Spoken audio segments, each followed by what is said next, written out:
What is going on? YouTube world. Captain AK. Steve. Dave. Insert Revolution Podcast. Episode number 49. No fancy number this weekend. It's probably some long snapper or something like that in the NFL from the mid-90s, so we have nothing going on there. I'm sure there is somebody famous, but tonight we're going to bludgeon and probably put the bullet in the head for the national talk, which is fine. Have some folks I hope on tonight. Send some invites out to people that are going to be at this year's national. Get some different perspectives on what you're looking forward to, what you're sort of, I won't say dreading, but what concerns you have. And we'll go from there. Just I won't say a round table, but it's going to be, you pop in. If you want to stay for a while, great. If you want to dip out, that's fine. But we are sponsored tonight, Bud Light. Head away from the mountains. At least actually in the bottle this go around. Okay. Not red Solo Cup. You weren't Toby Keithing at that time. Well, no glass on the beach. Understand. For the rules. So I like to do my best to follow the rules and do my part. You know, kind of like what I said last Tuesday. Every time we went to the beach, we at least picked up something to do our part. And Sunday morning, went down to the beach for the last time, of course, and there was an older gentleman down there. Supposedly does it every day. Goes down there every morning and picks up trash. And where I happen to park. What's going on, Yannick? Where I parked and started walking towards the beach or whatever, there was a mad stash of freaking empty cans. So, of course, didn't even recognize him until I started, grabbing up stuff and walking it back to the trash can. And we chit-chatted for a few minutes, and he thanked me profusely multiple times. And I will say, he's like, I do this every day. I want to make sure that, when people come to the beach, they have something nice to look at. He's like, but I tell you, it's amazing. He goes, people must leave their minds at home when they come here, because to me, this would not be normal behavior. And I was like, you have a point. But it was nice, relaxing. Definitely a needed recharge. Didn't go and do a whole lot. A couple of years ago when we went to Padre, we did a couple of things. But other than going to the beach, we didn't do much. Just kind of hung around, played Phase 10, did a lot of drinking. But you have to stay hydrated. On those warm days, hydration is a must. Yeah, so, hydration. Speaking of what to be hydrated with, you need to be hydrated. That and a lot of makers. You need to be hydrated when you have a football team that is a constant also-ran, that their best quarterback of all time wore adult diapers when he was in the shotgun, for sure. He did beat the Jets numerous times, which is it's the Jets. But when you're talking beach and drinking, and this guy's not on. Hey, that was probably the best segue you've ever done. What's going on, Brad? Oh, all right. Just enjoying the week off, You just had one, so I did. First day back today, and it was still a kick in the butt. What's going on, Joe? And I hope so. I always hope so. Try to get those community-centric episodes. They usually seem to be a better, or at least a good blend. unless you're crypto here, then when you're at the head of the old Titanic, I mean, there's not much you can do. It was hilarious last night. What are they calling him now? Wesker Grifter? I'm like, poor guy. He's always got something, man. He's got more nicknames than probably like Michael Jordan or Shaq. I mean, there's seems like every other. I think I still have more. Wait till another person starts watching Ed a little more, and I'm sure he'll come up with something. He's a brilliant man for that stuff. His creativity knows no bounds. Yep. So Brad, So when do you, oh, sorry, Dave. I was going to ask a quick question, and I don't know. Yeah. Maybe we're on the same page, but I betcha we are. So you lead the way. so when do you head out? When do you leave? Tomorrow, I will arrive there about 3:00 p.m. Gotcha. So Dave, I'll kind of let you pose the questions because I know you have them, set up, and Dave and I were chatting early on, so I'll at least kind of pre-frame some of this, so Dave can kind of catch a little bit of a breather, I guess. So this being your first national, so I've heard, long-term hobby veteran. I'm just curious to know. What made you decide this year of all times to go? So, only because there's been a ton over the last few years. Right. Yeah, that's the funny thing is the reason I'm going is probably not the reason why the other people are going. Like the new people are going. The first time I ever truly was looking into it was 2017. And then it just happened. We had a trip to Disney World with the nieces. They were young. So I was like, okay, I got to go to that. And it fell right next to each other. So obviously I couldn't take that much off work. And then 2018 work schedule was a problem. And then, so 2017 I started. And then 2019 I had an addition put on the home. And that obviously takes funds away and uncertainty. So, and then 2020 was canceled. But AC I have no desire anyways. But so really, since 2017, I've been trying to make it to one because, for years, everybody told me I have to go, So, yeah, finally, I just said, because I booked this stuff back in November before it was even a go to. The benefit of doing that, though, is I got my flight for $170 cheaper than I can get it for now. So that was the advantage of it, The hotel room didn't really save anything because I had to pay a little extra to be able to cancel it. Okay. So my AAA discount basically counteracted the paying, $80 or whatever so you can cancel it later. But yeah, all in all, I'm obviously just going to meet everybody. I mean, most of the stuff I collect will not, I don't suspect be heavily there. To be honest with you, I think I'll see some Merino stuff there. Yeah. I am actually looking to pick up 2 vintage Greasy Rookie, Zonka Rookie, because those need to be in my collection. So I figured those should be there, and so I would have stuff to choose from. But most of the stuff I have, just on my list, it's not even a Nationals list, it's just my list, period. Mm-hmm. I do not suspect to see much of it there, to be honest with you. But if it is, it's most likely coming home with me because it's not something. Now, the ironic part is DC Sports 87 has a big eBay co-signer.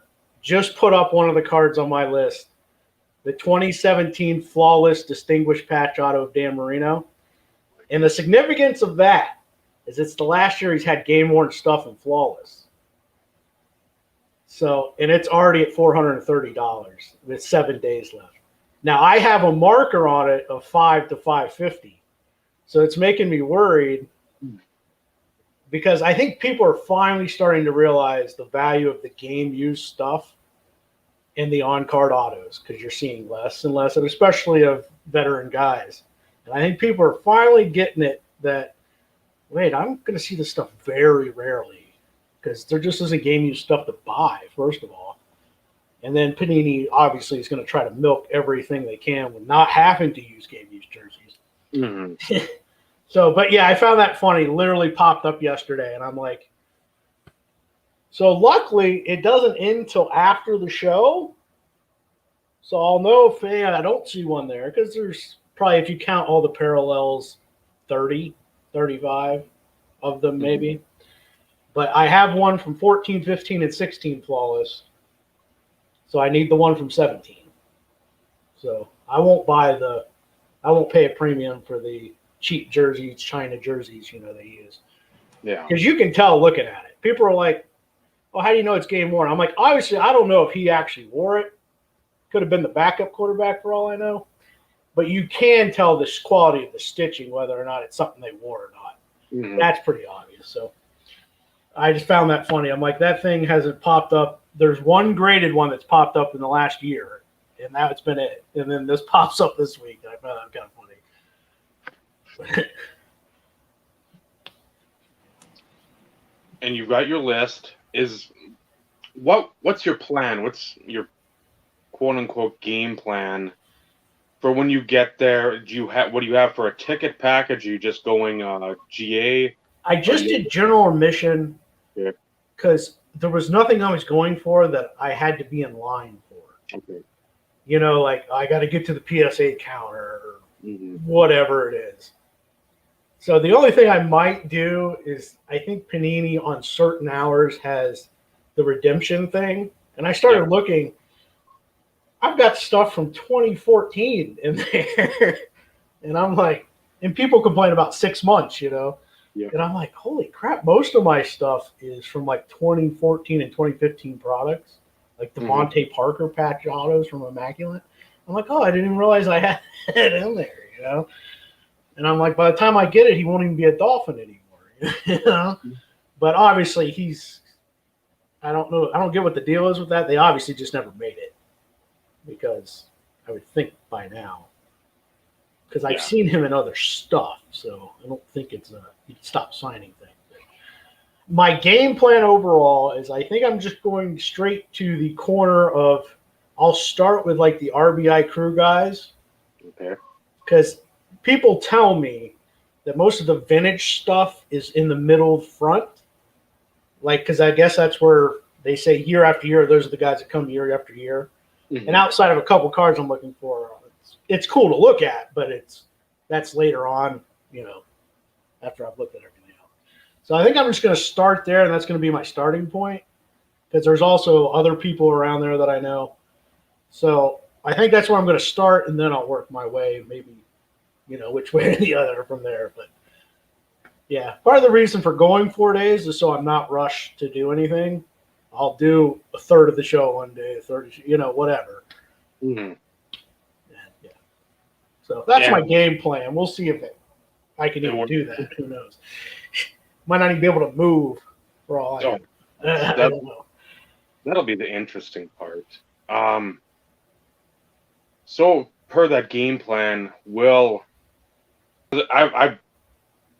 it depends on the person you've always talked to when they go to these big shows, especially the National, because it's an experience. I mean, you just until you go through the door and you just look and you're like, holy crap! What sort of playing off? Okay, you're going over to Ryan and Neil's booth, or their multitude of tables, and I think Mike will be there, Cancelleri, Gillespie. I think Joey will be somewhere around there too. I think everybody's sort of in the same stone's throw.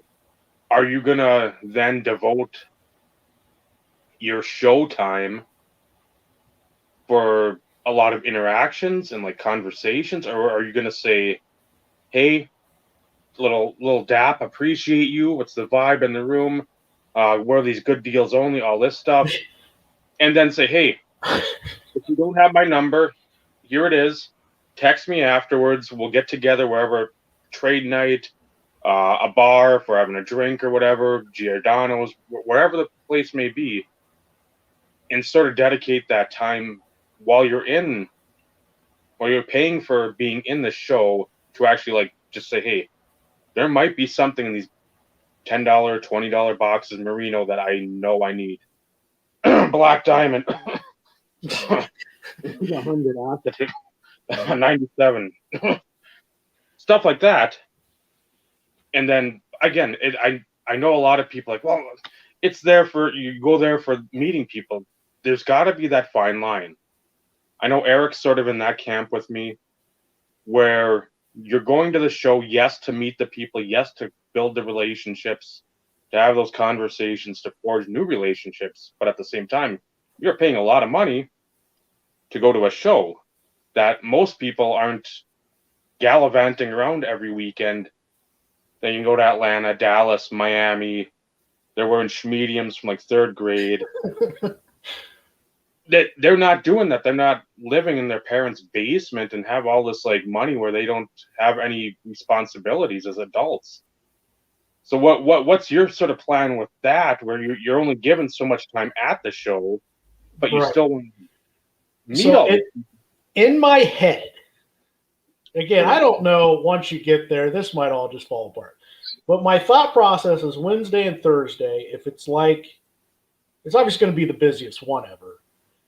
I figured that's going to be the time I'm really going to look for stuff. Because number one, most of the stuff I'm looking for is going to be rare. Yep. So I don't want to wait until Saturday because most likely it's going to be gone off the table, right? So my theory is Wednesday, Thursday, I would probably do the most looking, now still obviously if I see someone, I'm talking to them, but yeah, I'd say Wednesday, Thursday, it'll be more the after show stuff maybe. And then Friday, Saturday, I imagine I plan on just bullshitting with people, to be honest with you. Because I have a feeling it's going to be so packed that, either I have a booth number I wrote down if I did see something and I'll focus on that. Yeah. But Wednesday, Thursday, I think I'm going to try. That'll be my, trying to find the good deals. I might hit up Roth Cards while I'm there. I don't know. You have to. I'm so going to troll some of these people, man. That is like my goal. And you do it in a nice way where they don't realize you're trolling them. That's the key. I'm so going to do it. If I see him, I'm so going to be like, you got some good deals for me? I don't think you have to try very hard. I don't believe there's any Mensa members in this grouping of new age collectors. So, and have you brought comfortable shoes? Yeah, I'm like, you really have to tell people that it's a concrete floor that you're going to be standing probably for 12 hours in the day, if you count, the walking back and forth, walking and stuff afterward. I was like, that has to be said? Because usually if it has to be said to you, then you're probably not doing it anyway because you're that dumb. It's like wear the deodorant thing. I don't think any more people are going to be wearing it because you said to wear it. The people that weren't going to be wearing it are still not going to be wearing it. You know what I mean? Because they're dumb. And if you have a highly sensitive nose, it probably won't be a lot of fun. And it's like super hot out because the people that are like bigger than me, and I'm a portly young man, if they can't get their washcloth on their stick to their butt crack, it is going to smell like a dump.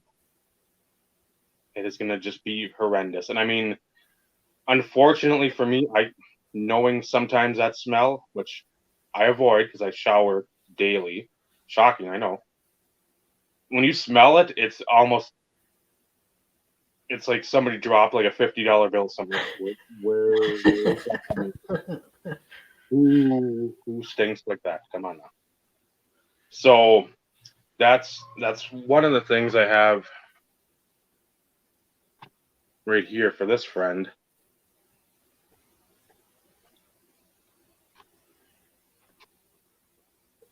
So concerns.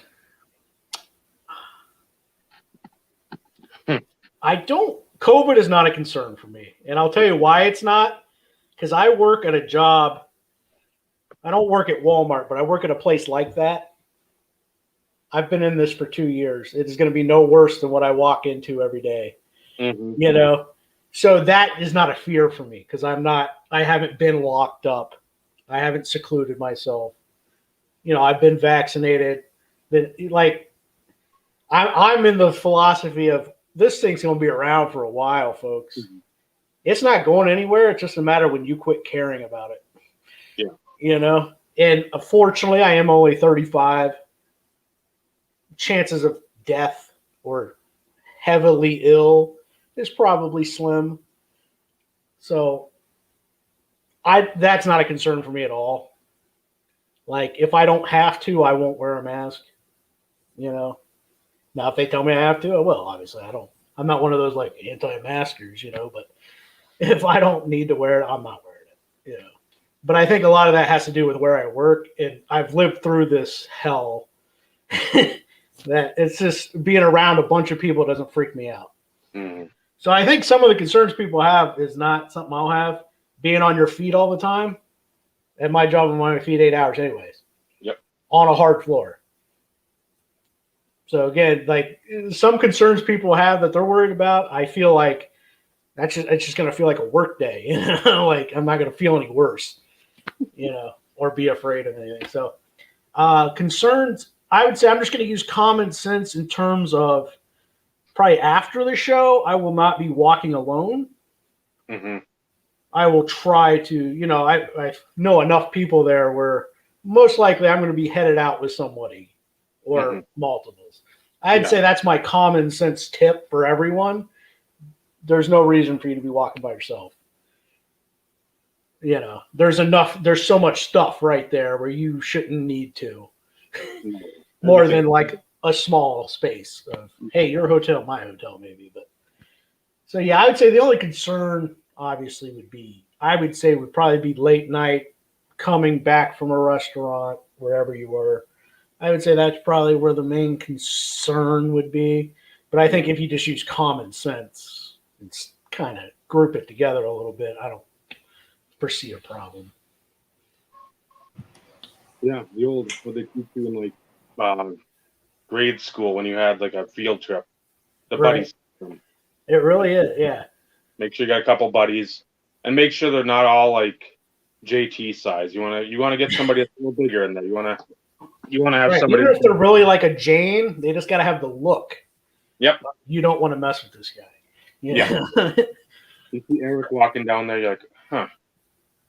Is he Amish? Is he a Mennonite? Is he like a farmer? What is he? I don't want to mess with him. He looks foreboding in some shape or way or form. It's I'll pass on that. But yeah, I've seen a lot of people concerned about theft at the actual show. I was gonna just ask that question. Obviously, somebody's going to be stealing something there. But let's say there's 20,000 people there in a day. Mm-hmm. How many people are actually thieves? 8, 10. Like in terms of actually just taking something from you, you know, they might thieve in other ways, but that's not a big concern for me. I mean, not any more than it would be going to any public place for me. For you personally, yeah. Now, again, I am not carrying $40,000. I'm not carrying $100,000 in cards. Mm-hmm. So I wouldn't say I'm the biggest target. And I'm not really a tall guy, but I'm thick. You know, I don't think I have the look of, I could push that guy around, you know. But, yeah, again, I think it just comes back to using just common sense. You know, don't pull out $5,000 in cash right in front of everybody if you're not paying $5,000 in cash to someone. You know what I mean? Like if it's $100 purchase, don't pull your big wad out.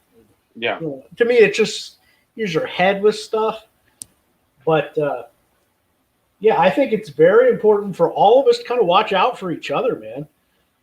Because most of this stuff, like I saw at Dallas, could have easily been prevented if people were just paying attention. You know, like there's no way no one saw, so I don't buy that at all. Like, well, it's there's going to be so many people. Someone's seeing it. So, I mean, you know, and it's not like I'm going to be sitting there like, who's a thief here, you know. But I think it's a very minimal, a little bit more than usual, but still very minimal.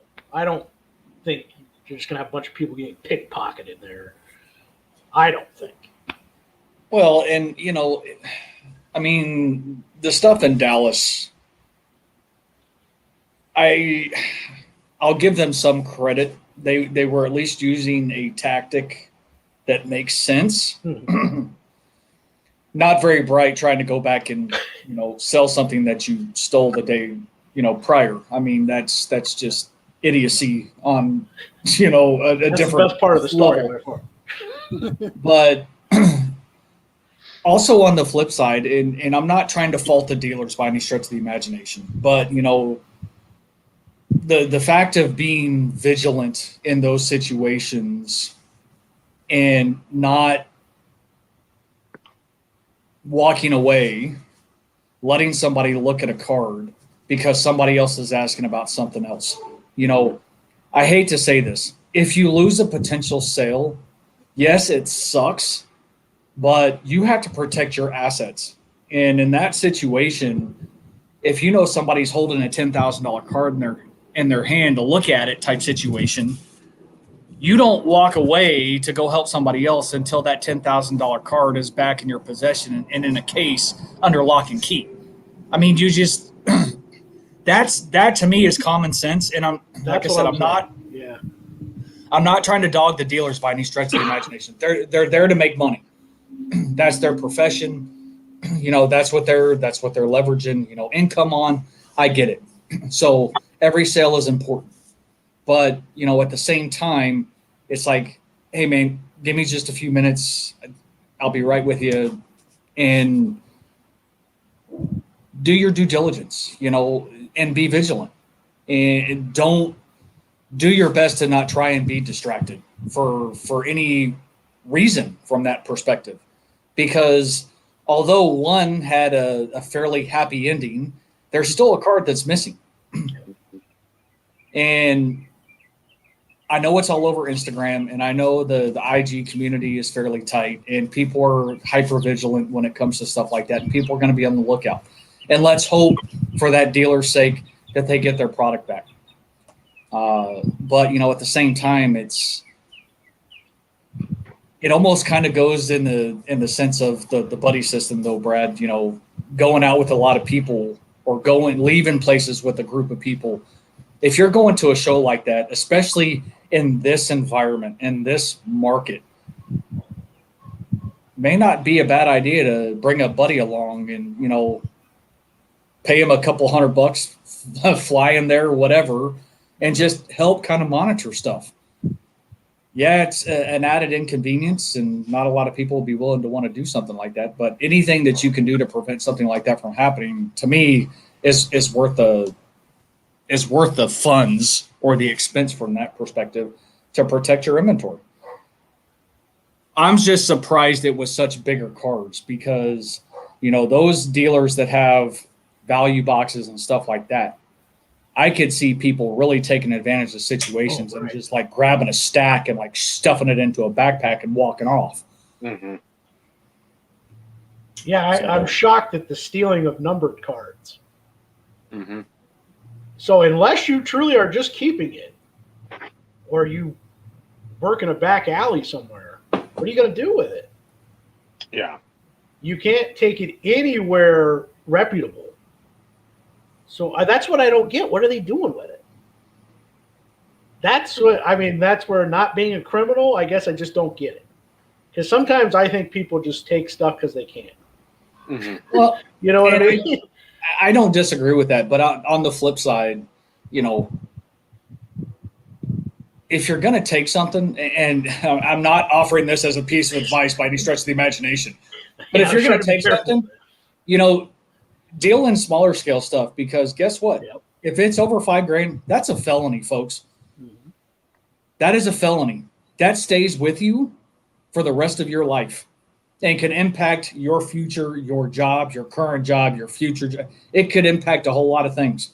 So it's like cardboard is not worth the risk of completely throwing away your life because you want to take a risk and quote unquote try and make a quick buck when in fact that it can royally screw up the rest of your life. Nothing is worth that. But then again, like you said, Brad, We're not criminals. So Right. That's why I'm like, yeah.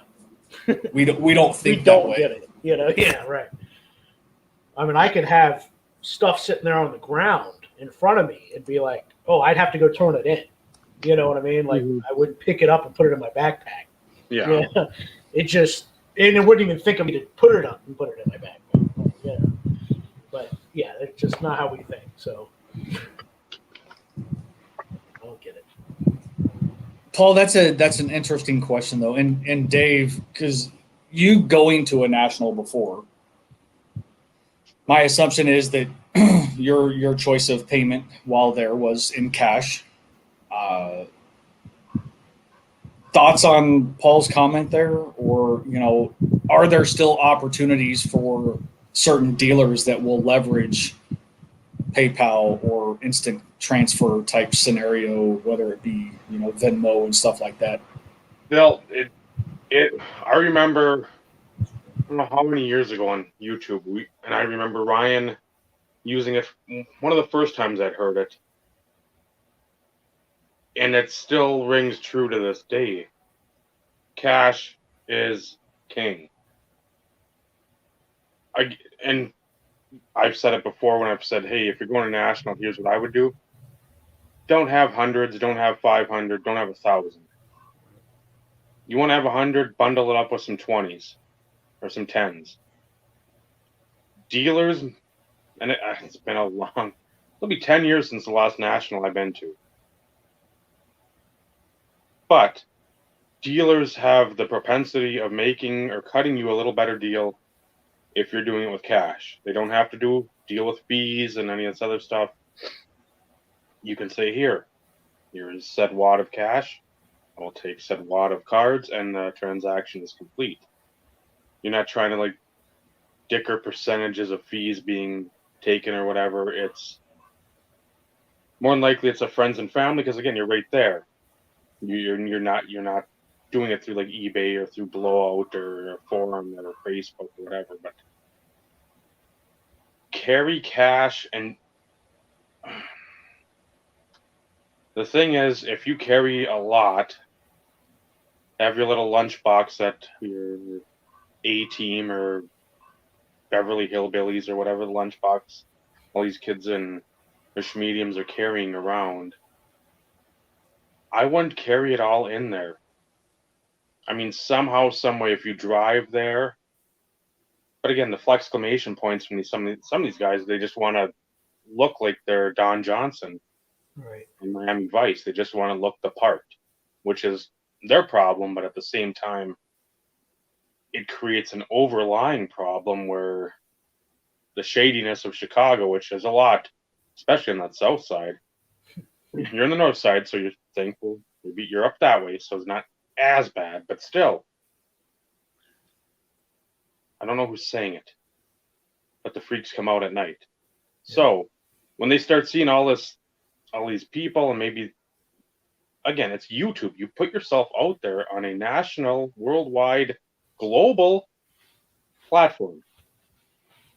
Bundles of money, $20,000 sale, $25,000 purchase.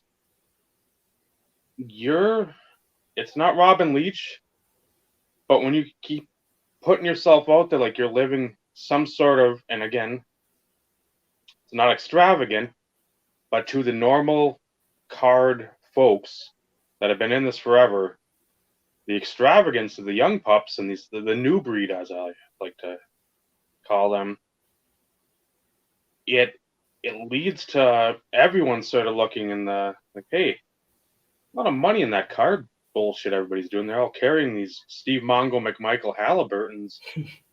What's in there? And then you see in the videos, they're popping them open. You've got your bank wad of cash in your envelope, and you're pulling it out, and there's 8, 10, 20 grand in there. Yeah. Then you got probably 50, 60, 100 grand in your 12 cards that you've gotten there. So I don't know. I wouldn't bring all the cash unless you had a planned deal. You've said, hey, DC Sports, hey, Big Boyd, hey, Evolution Sports Marketing, whoever the big guy is, Ryan, maybe you have a deal with him. Maybe your buddy Nick, Men Lovers 2 is going there. He's got something going on.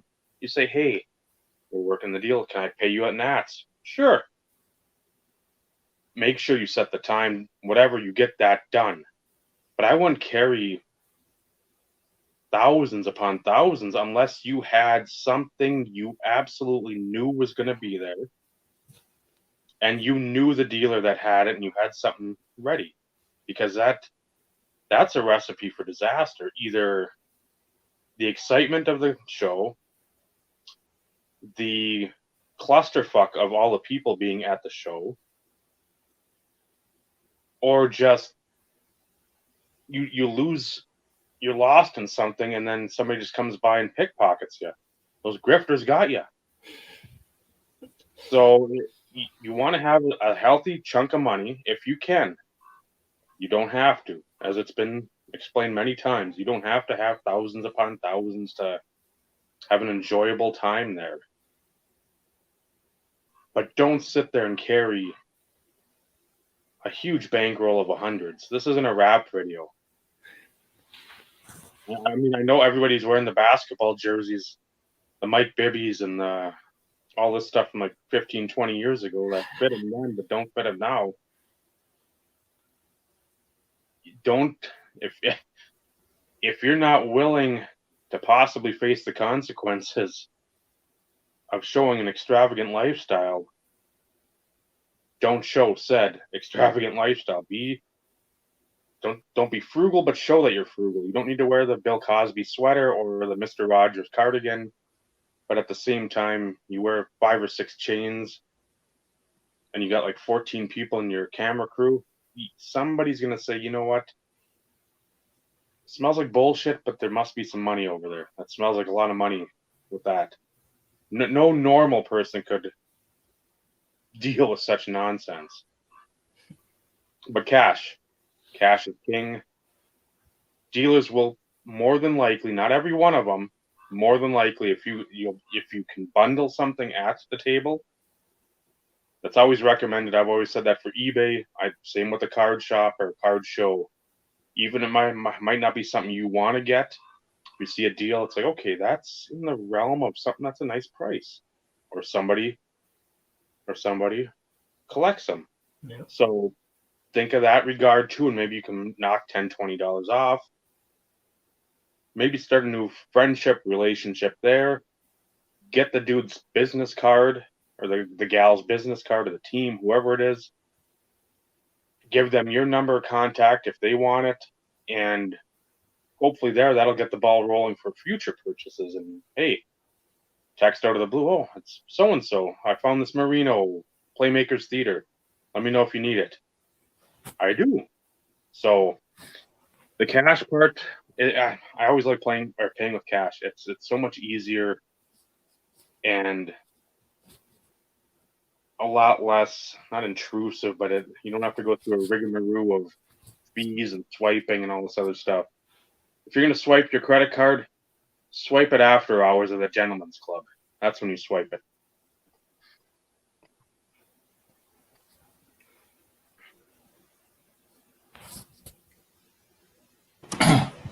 Speaking from experience, Dave, I'm getting.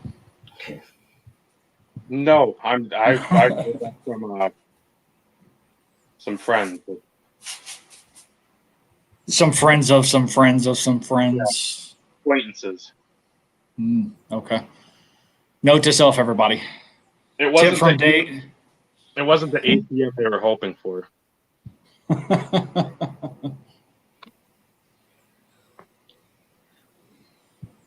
Where you want to take?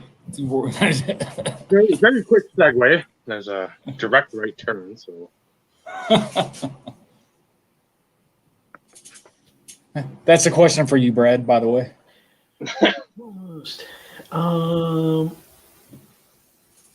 Besides people, I would say I'm interested to see like all those auction places, just stuff they have up for sale. Mm-hmm. Just looking at some of that cool stuff. And especially being in Chicago, I am a Bulls fan too, by the way. So I'm hoping they have just stuff to look at. I'm not going to afford, but so I think that'd be fun just to look through, just all that neat stuff. Like I think they're letting at one station you hold Lou Gehrig's bat. I read, and you just have to put gloves on and stuff, but Yeah. Stuff like that I think is really cool. So, besides just meeting the people, I'm actually more interested in just seeing that cool stuff that you don't see every day. I can go on eBay and see cards most of the time, but that stuff you don't see every day. So I would say that stuff. I'm going to put you on the spot, and I'm going to make sure you name people. Who are you most looking forward to seeing or meeting? Because again, you've been on here. Yeah, close to 10 I have years. in my head, and I actually have a lot of cards for these people that they don't have yet. But yeah, I would say Joey for sure. Burt Cat 8. Dave's Midlife Card Crisis. Mike Druga, MD Pitt. He's going to be there. Mike O and Ed. JT, who actually lives in the same state I do, but we've never met each other. Who else is going to be there? Dustin and Blake channel, Dustin Abraham. Let's see, I know I'm forgetting. Scotty Tradition Scott. Everett unfortunately had his dad pass away, so I don't suspect he will be there this week. But he was definitely going to be one of them. Let's see. And Nolan, we both sent out text, or I sent a text via Steve to let him know too. But Everett, if you ever stumble across this, cheers to your palm, man. That sucks. That's Yep. Couldn't believe he's only in his 50s too, so early. Yeah. So I can relate to that though. Yeah. Mm-hmm. So in terms of other people, I'm sure there's got to be others I'm not thinking of, but those right off the bat, pretty much people I know I'm going to like. You know how you wonder if you meet them? Because there are a few others that I'm like, I wonder how long. I'd love to meet Pepino Man too, because I know he's that crazy all the time. I guess that's just how he is. So that would be kind of funny. So he's another one. But yeah, I'm curious to see because I assume I'm going to meet some people I don't know very well that I'm going to hit off with. And there's probably going to be some people I'm like, oh, we don't mesh that well, But there's a few I know Ed, Mike, Joey. I know for sure I'm going to mesh with those guys. We've just talked so much that there's no way you don't. But so yeah, I would say that was the main group in my head that I can think of that. I mean, obviously I'll get the honor to meet Baseball Collector. I didn't have to bring him up, Steve. I didn't have to even do it. I had to do it for you, D. I mean, I don't know if I would have used that term though, Brad, but I'll just throw that out there. But yeah, I will go to his event on third. Well, it's not really his event, but it kind of is. Everything, the whole national. Yeah, it was always my event. I'm like, well, not really, but but that's semantics, whatever. I plan on going to both YouTube after parties Thursday and Friday. I'm not going to the big trade night. Okay. I mean, can I handle more cameras? You think the cameras are bad just in the floor. Could you imagine what that trade night's going to be like? That's all it's going to be. It's going to be on every table. What is there, 80 tables, I think he said in there? It's going to be at every table. I would almost just like to go just to see what some of the people have. Mm-hmm. To see if it's all the same stuff or if they've got the rare exquisite stuff. You might see some of that stuff. But yeah, it's going to be a hard pass for me because it's just going to give me a headache. I have a feeling. And no outside sightseeing though, Brad. You looking forward to any of the restaurants or any of that type of stuff? Yeah, I don't really have any specific plan in terms of that. There were some that were going to go to a Cubs game or something. I've been to Wrigley Field before, and I'm not a diehard baseball guy. Pass for me. It's not to me, it's almost like, well, it'd be cool to hang out with them. It's more of like, I can do that the other days. Mm-hmm. It's a pass for me. Because it's like, yeah, I'm watching a sport I could really give two craps about. Even though I root for the Cubs if I was to choose one, they could disassemble tomorrow and I wouldn't care. Yeah. So if they're going to the game on Saturday, it could be a completely different roster. So right, but it's like they got their title once in 100 years, so they're good. Yeah, they're good. What are you gonna? And again, super specific. Are you gonna wear like dolphin stuff and like maybe a Pippin something or another the whole time? Just because that's sort of, if anything, and you're just sort of looking at the booths or whatever, and you're really not. There's nothing there. Joe Dealer over there says, "Hey, you a Finns fan? I got something." So that can be the icebreaker too, where you normally people aren't thinking of that. They don't think like, hey, if I wear my YouTube Hall of Fame lapel, that I got a card for you. Come over here with this custom card. About wearing my dolphin stuff and then personalizing it with my Instagram and YouTube handles. That's lower rung stuff. I mean, you've got to have like the beer koozie with like the fucking. But no, I do actually plan on. I think I've got a Jackets one, and then the rest of the days will probably be Dolphin stuff.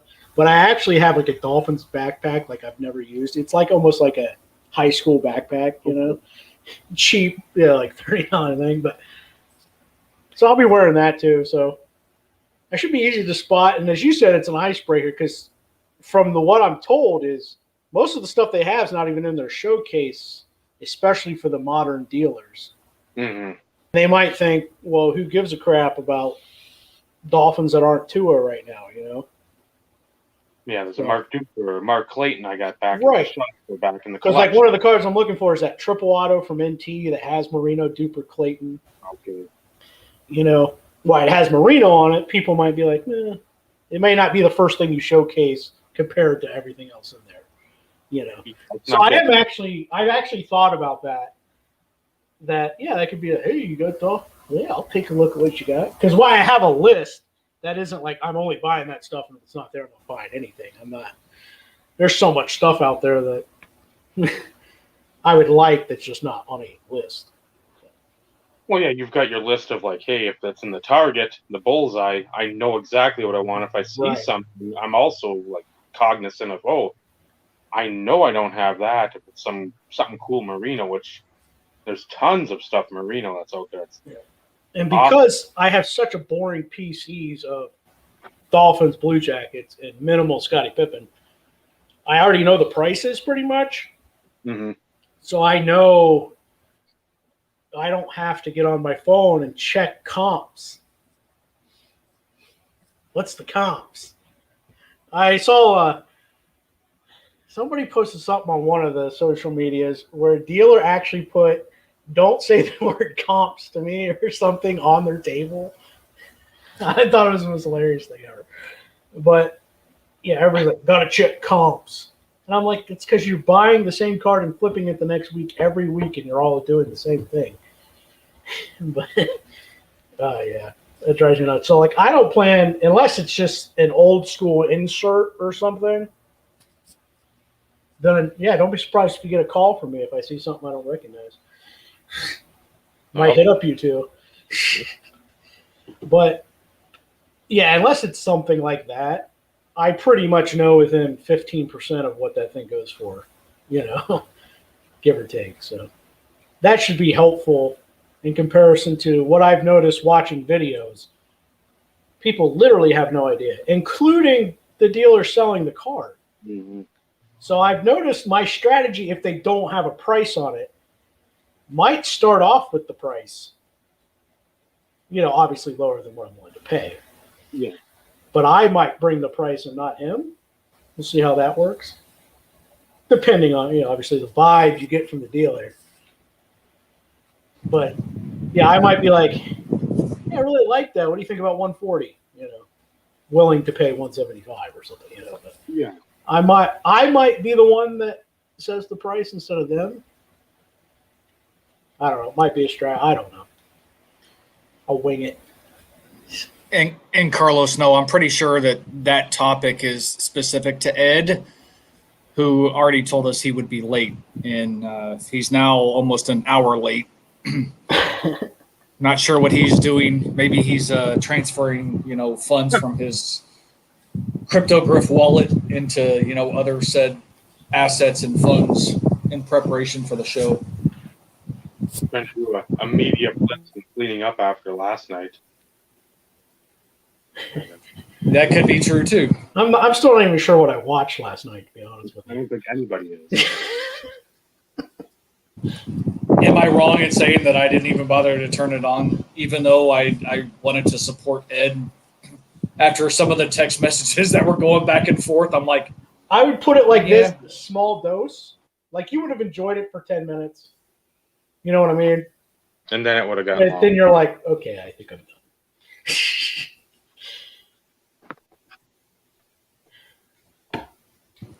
well, and to be brutally honest, I was enjoying my downtime yesterday, coming back from vacation. Although driving 5.5 hours isn't a substantial amount of time, but where you're staying, the bed that you're sleeping in doesn't quite, your bed doesn't quite enjoy the bed that you're sleeping in. And waking up earlier than what you expected and then driving the whole time. Yesterday was pretty much an all-around veg day. Like I didn't do squat at all. Days, those are always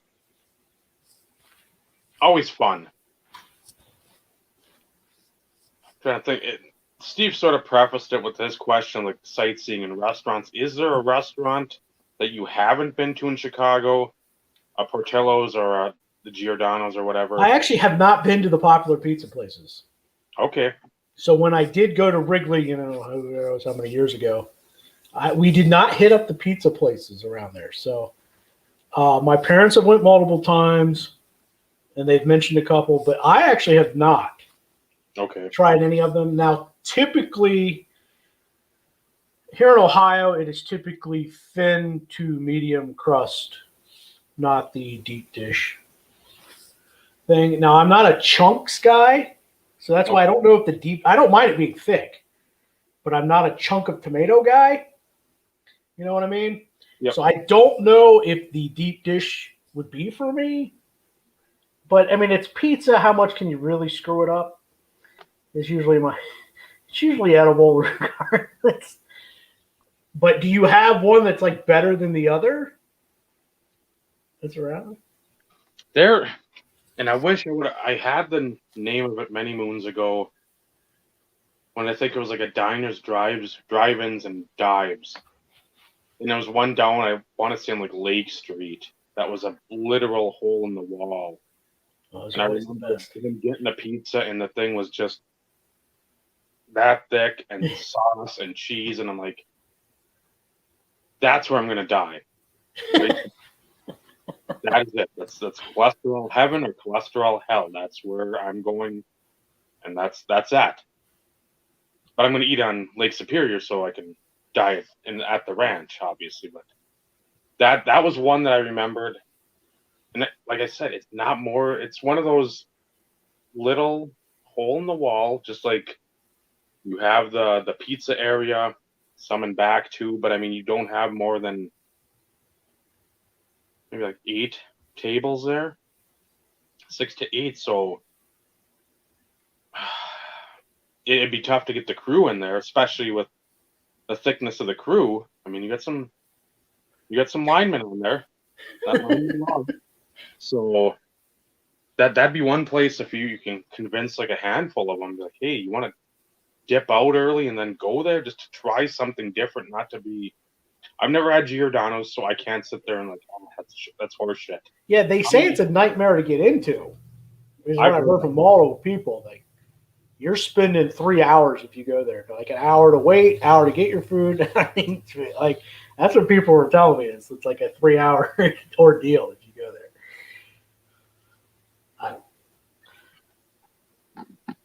Home run in. I think I've had the frozen pizza of Home Run Inn before. Yep. I know I've had that too. I'm sure it's nothing like the real thing. But. No. But that would be one. But yeah, I assume pizza, you can't screw it up. Like to the point where I can't eat it. You know what I mean? I mean, unless your hands are numb, you're blind, you don't know what you're doing. You cut off like half your finger, and you're just like, that's enough. That's we have to copy tonight. Fingers. It's like, okay, you've screwed up. But thankfully, even with people not wanting to work, most people that are working are cognizant enough that fingers do not go on pizzas. Allegedly. I hope it's more than allegedly. Just thought I'd throw that out there.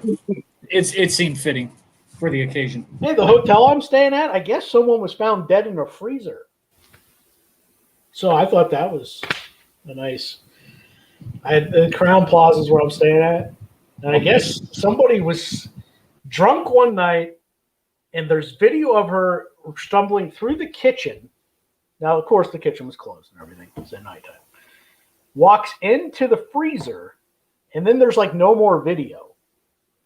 And then they find her, like 24 hours later, and they come back in the freezer, and she's dead in the freezer.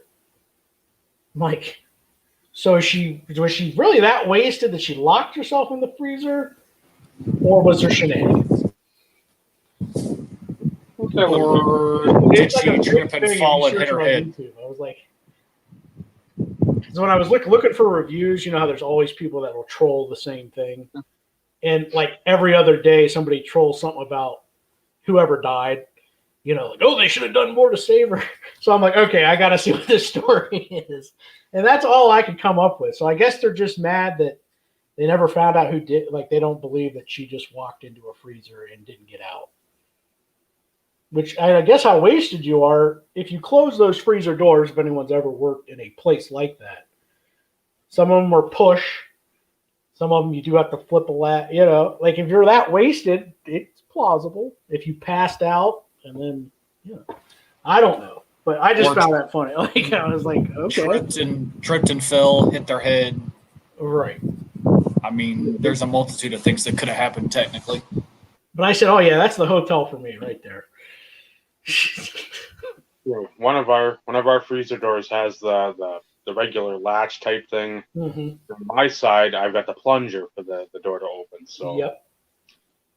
Like if you close that door and you can't get out, if you're that destroyed, well, sorry, Darwin wins again.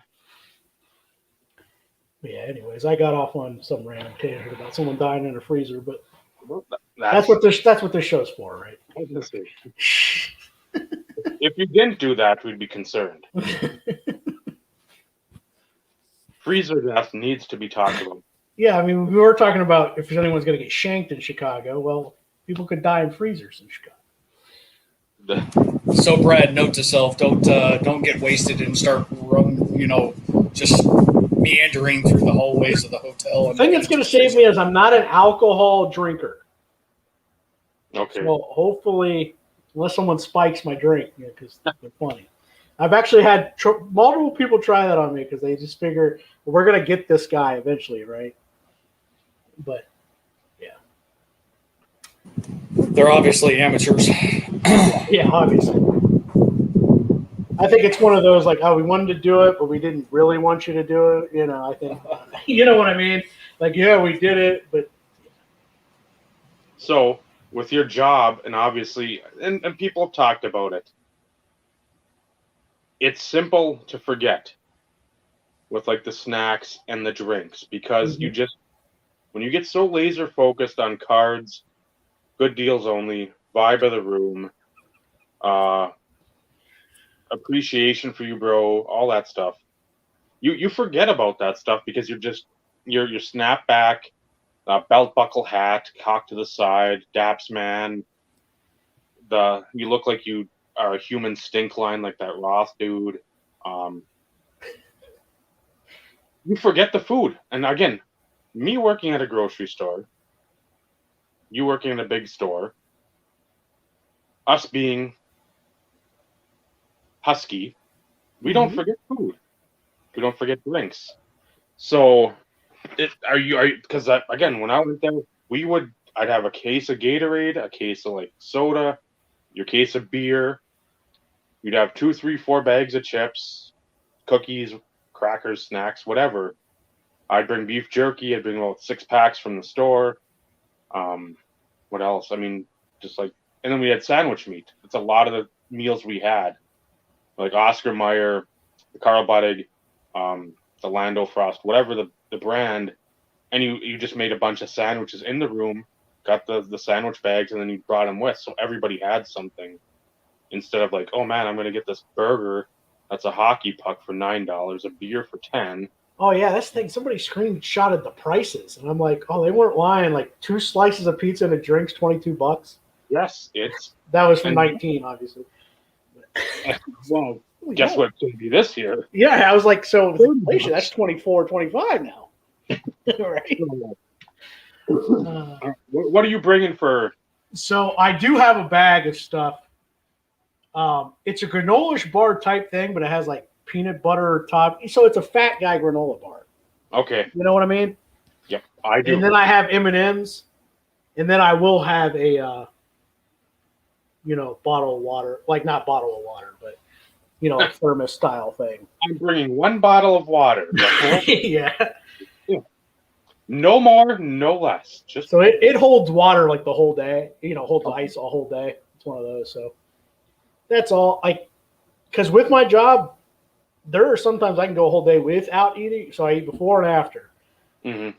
So again, another thing, I don't think it's going to be a big deal for me as long as I eat before. If I eat breakfast before or something. No, obviously if I don't, that'll be a bigger factor. But yeah, other than just drinking water and staying hydrated, I'm used to kind of sometimes I can go 8 hours and not eat anything while work, doing strenuous work. So I'm not really too worried about the snacks thing.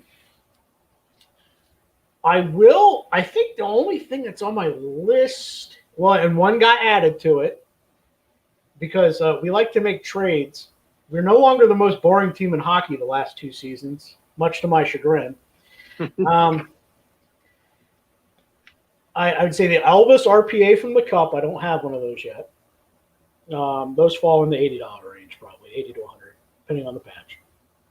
And now a Jacob Voracek, who does have rookie stuff in Blue Jackets uniform because he used to be with us.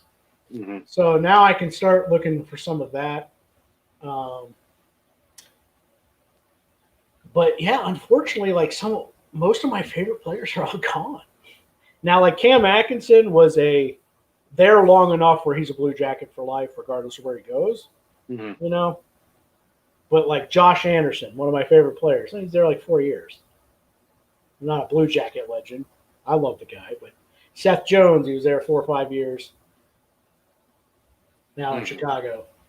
So yeah, Seth Jones was finally starting to be in products too, which is a bummer. I still might pick up his Pride of the Nation, where you have the USA flag, manufactured flag. Kind of looks like the old black cards that came out of Black Diamond or something this year, SPX or. So I still might pick one of those up because I still love the guy and he's a good player, Yeah, they had that football one in like 2009 that a bunch of the YouTubers collected, I think. Yeah, because it had like Jack Youngblood and right. It's a gorgeous set for having something manufactured. That's how you do it, Yeah. But yeah, other Blue Jackets, unless I can find a shield at a reasonable price of a good player.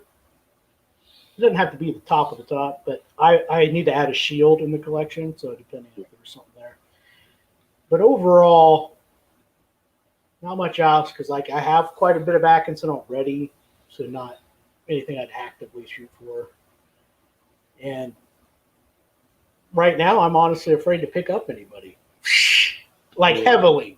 Like if it's just somebody I need that I don't ever had a card of, then that's different. Mm-hmm. Yeah, like even when Line starts having cards, he's going to sign his 1 year, 7.5 tomorrow. Yep. But then what? And do we want him after that 1 year? I don't know. Not if you played like this year. Yeah, I am hoping, because I'm not always the optimist, But I'm hoping last year is just one of those years with everything going on, just nothing went right. You're forced to make trades and play a style that didn't fit your coach. That this year maybe it'll work out better. But yeah, because part of the reason people don't understand why we traded for Voracek instead of Atkinson is because Voracek passes the puck. Who's he going to pass it to? The whole point was to set him up to see if he's worth signing. Once we find someone that can set you up. So that was why they did that. Yeah, I'd say talk. Find, and he'll be there too, but Tyson Magdorn. I'm sure he'll have something. If not there, he seems to have that golden rabbit's foot. You've got the golden horseshoe. But is he? He's not going to be there, I didn't think. I think he's actually manning the shop this go round. I know one of them was staying back. Yeah, one of the main ones was staying back. I think you're right. I think it was. Well, Neil was staying for sure, at least for a couple days. Okay. And I want to say, I think Tyson was actually one of the few that was actually hanging back, taking care of the shop. I could be wrong, but it was one of Ryan's more recent posts on Instagram as far as who was going to be there and who wasn't. Then that'd be a good opportunity to hopefully, if he sees it on Instagram, message Tyson and be like, hey, you got some Blue Jackets boys. Drop me a line, just let me know. They're great at getting back to people, but maybe now we don't have all the distractions everyone else coming in. Might be a little more opportune time where he can rustle up. Mark with test too. That's right. All right, yeah. He actually was starting to call some games, like he would help out on the broadcast of the Blue Jackets the last couple of years too. Okay, yeah, I would have never thought of that though. No. As soon as I'm like, okay, I recognize the name, but oh, right. But yeah, I would have never got that. But I've been asked. I've been, no joke, been messaged by 4 people in the last week about investing in Tua. And I'm like, because they know I'm not just a fanboy, you know. Yeah. But I said, well, first I asked the question: are you wanting to invest for 3 months from now? You know, are you wanting to sell it this calendar year? Is the first thing I ask him. And if they say yes, I tell them no. I said, because here's my thought processes. He's a solid quarterback. He's going to be fine. But he's going to be much like Baker Mayfield, where it's going to be tied to this team's success.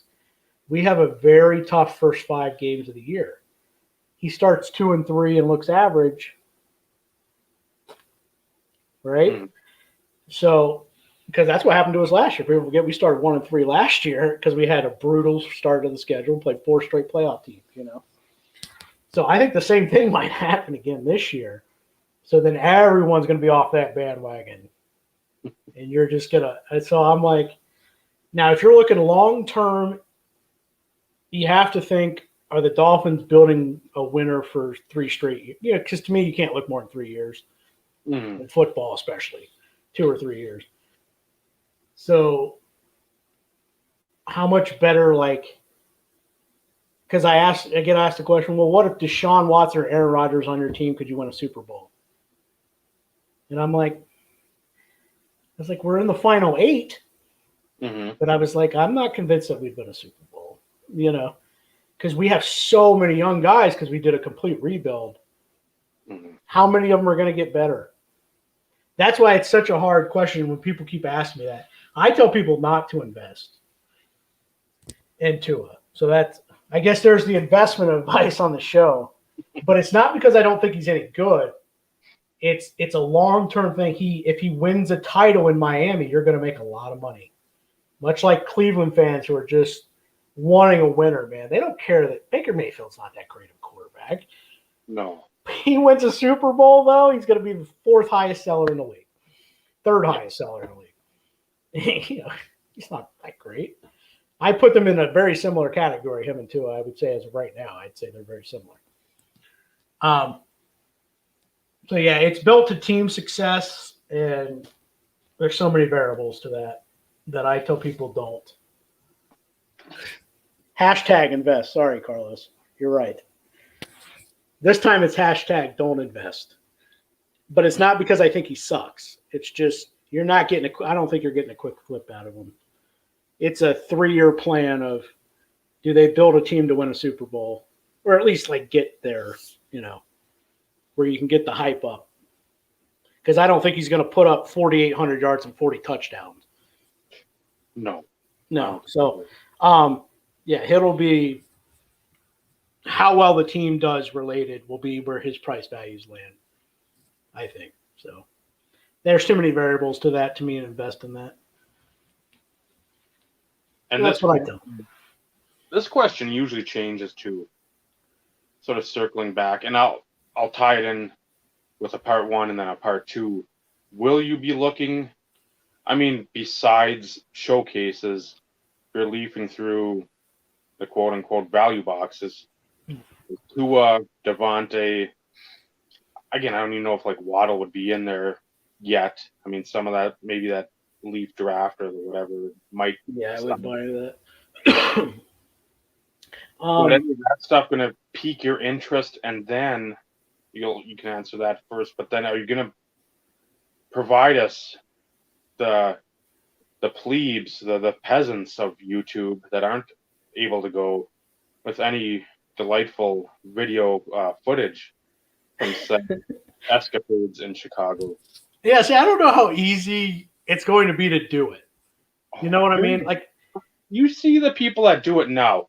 Those people are smart. You can do it. I have faith and I have trust in you, Brad. If there's nothing, maybe if I can feel like I will actually show you guys interesting stuff about the show or stuff that you don't see on everything else. I might try to do that. Good vibes. That's all we want. Good vibes. Good vibes and good deal. Hopefully I can get a good deal on camera. That guy in particular would just be awesome. Trolling him for 10 minutes. But in terms of the value boxes, if they are labeled and organized, I will go through them. Okay. I am not going through a random one, though. Not doing it. I don't. Because, again, I am not a collector. I do not want 1 million cards. I don't want it. I don't want 1 million Marinos. Don't want them. All right. So I would say I've been like this a long time. I'm definitely quality over quantity. And when I say quality, that does not necessarily mean expensive. Because there's expensive cards that like make no sense that they're expensive. We know that. We know. So the black diamond card, number 100. Yeah, like who's paying $120 for that? A lot of people. I'd like to. I would have liked to. I think that week. I wish I would have gotten mine. But yeah, if there's a box labeled like, especially like Pippin, who I can't afford as much, and I can find some old school stuff I like, I'd absolutely go through a $5 or less box if it's labeled. I'd love that. But yeah, if they're not labeled, I probably ain't going through them, man. Okay. I have no desire. Yeah, I've seen that before. That's not to make this a me moment, but I've learned from some of our top hobby content providers that's what you do in any situation. You make it about yourself. That's where I found that Vizquel printing plate. Nothing labeled like, hey, baseball, basketball, but it's just right in there. I'm like, okay. When I take a stack, the usual stack you thumb through, and then you look and it's like, okay, there's about 7 cards in here that if I wanted to have a 58th warehouse, I would buy them. So I may just continue, because I'm seeing a lot of stuff that Joe Dealer or Jill Dealer, I don't think they got a clue. And you know what? I'm not grifting. I am just bestowing upon myself a deal. So some of the times that can pay off. A lot of the times it doesn't, because you're just leafing through Panini silvers or tops, whatever their regular parallel is. It's not even like the gold, something something unnumbered, like some Walmart blue or whatever. Right. Like, okay, I've seen 430 Jordan Alvarez cards in the last 2 stacks. I don't need to anymore. That we're done with this. But then you see die cut and maybe like the string from the Pacific Ornament hanging out of one of these piles, and you're like, that pile over there, that may hold something. So yeah, I get that. If you take a couple stacks and you're just like, that box is gonna be a dud. Or stuff and I may look at because it looks like people kind of stack the stuff they pick out of them. I might look to see what type of stuff they're picking out of there to see if it's even worth oh, he's got a bunch of random football autographs. Maybe there's all the random Dolphins that I like. Yeah. But like I said, if it's not labeled Dolphin stuff or Marino stuff or, I'm not. I don't see myself having the patience to do that. There'll be a Columbus Blue Jackets table there, and you'll be in heaven. I'll just be like, well. But the guy in front of you is going to be Schmedium, and he'll buy it all because that's his favorite player from when he was 15. And then you can be in the video of him buying it in the back, like pouting on the ground, like cross-legged, and